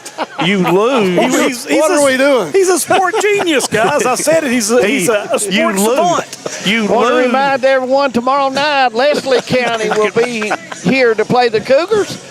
You'll catch us about 7:15 coming on the air, so be sure to watch that on Hometown 24. I was expecting him to say something about the Olympics. Well, I do have something going on with the Olympics. I love curling, and we're ready to go. I watched it last night. See what Coach Baker, and you're right, Johnson is back in the basketball game, trying to identify where she's at. You got Stamper at the high post, and it's knocked away, and it's tied up. No, it's not tied away. Johnson goes in, and she's going to be fouled, and Coach Thacker was wanting a jump ball, and that foul is on Allen, and that's going to be her second. And I think that is 2 shots both ways, or it should be, and yes, it is. Yeah, big free throws for Johnson right here. Yeah. Guys, there's still 52 seconds to go in this game. That's a long time. We've seen some games this year really stretch out with a minute to go. Oh, yeah. 7 of 9 from the free throw line is Johnson in this game. Make that, I was getting ready to say, Brian had a better angle on that than any of us. It was coming off when it left her hand, just a little left. And Coach Thacker is going to get Gerald in the basketball game for shooting purposes probably. Anderson, 4 of 11 from the free throw line on the season, and that's a smart play by Coach Thacker. He's saying 2 hands, box out. And we have a tie score, 52-52, and Howard will come in for Johnson for defensive purposes. It looks like Cougars are going to extend the defense, guys. Yeah, probably not a bad idea right here. Comes into Gerald, and it's going to be Gerald taking it back, and she gets it to Pinte in the middle of the floor. 43 seconds, both teams in the double bonus. Good ball screen. Pinte gets around, but backs it back out. Goes to Allen. Allen back to Pinte. Pinte will dribble it back out and break the count. They got to keep an eye on Collins in the wing over there. Yeah, and she's wide open over there in that far corner. And this is for the win right here. Allen with a screen and nothing getting done. And full timeout by Coach Thacker. Full timeout. Well, you got 9 seconds. If you're the Cougars, you got to be tight on the inbound. And I take it you don't want to foul Brian Johnson on this. No, you don't want to foul. You want to play good, solid defense. I look for Betsy Lane to set a ball screen for Pinte. Got to get her cut into the basket. Get her to the basket, but they're going to put. If it was me, I would put Collins in the corner and set the ball screen, and on the same side have Pinte going to the same side to try to draw and maybe kick to her. Did you see horn? Yeah, Scarlett Stamper is she's really playing down in the paint. I'm going to counteract that. I'm going to double Pinte where she can't get the ball, give it to somebody else, or then the only problem with that is whoever is throwing the ball in is going to be open if you do. Ball out sideline. On the side. Yes. So we'll see. And we're not going to be right with any of it. No, you're going to show everybody why we don't coach anymore. Straight line. 7 seconds. She goes up off the board and misses it. The rebound is knocked loose, and it will be Letcher Central basketball with 2.6 seconds.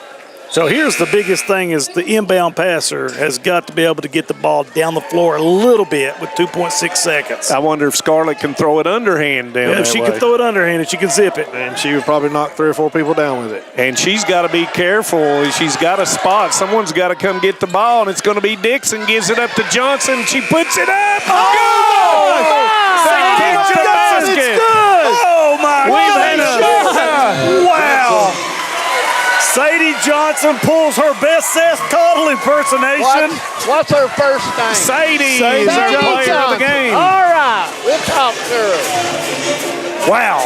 Boy, have we got our money's worth tonight. Wow. And everybody on Hometown 24 has. Hey, 2 games in a row, guys. What is going on? Yeah. Oh, man. Sadie Johnson with a big-time clutch shot with maybe a 1/10 of a second to go. Come on now, let's talk. Hey, she's somebody you don't want to play horse with. I know that right now. Sadie, what a shot. Don't tell me you had that planned.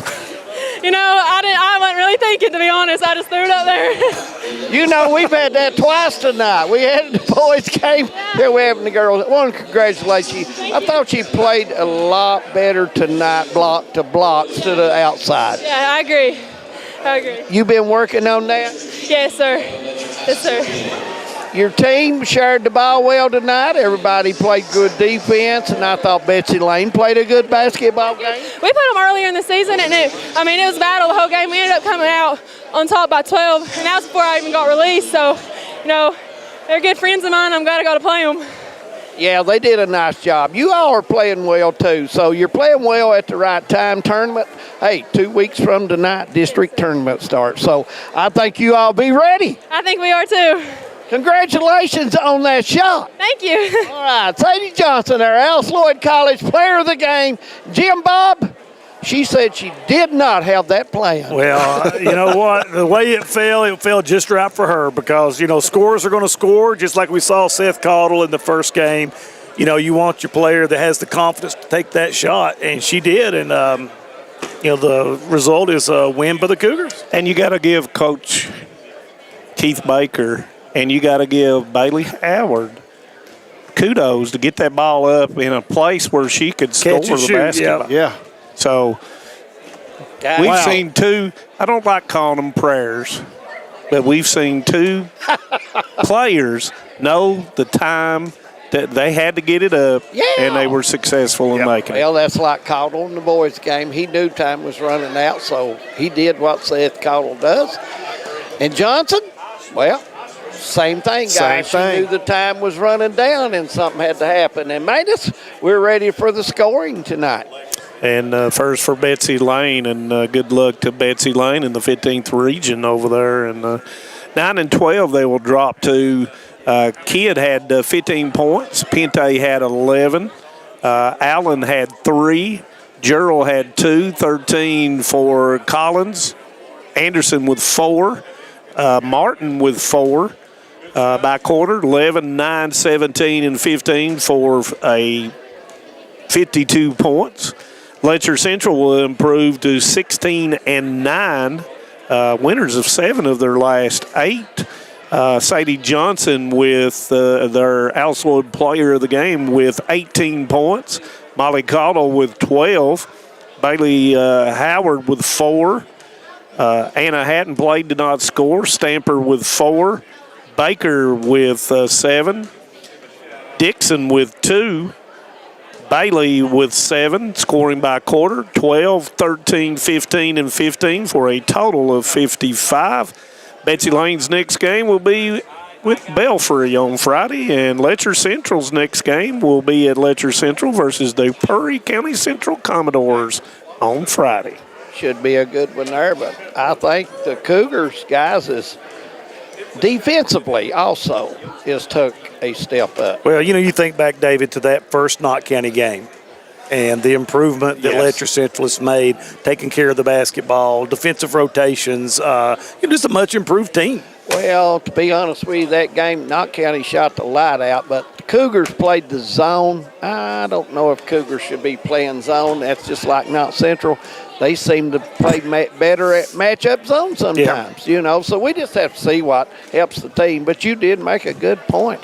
Brian Johnson, your final thoughts tonight and on 2 last-second shots. How can you beat it? I think everybody that was watching Hometown 24 tonight saw 2 outstanding basketball games and 2 plays by 2 players that, as a player, that's what you dream of and that's what you practice every day for, hitting a game winner. Absolutely, Brian. Jim McCauley. we got our money's worth, but we didn't have to pay to get in.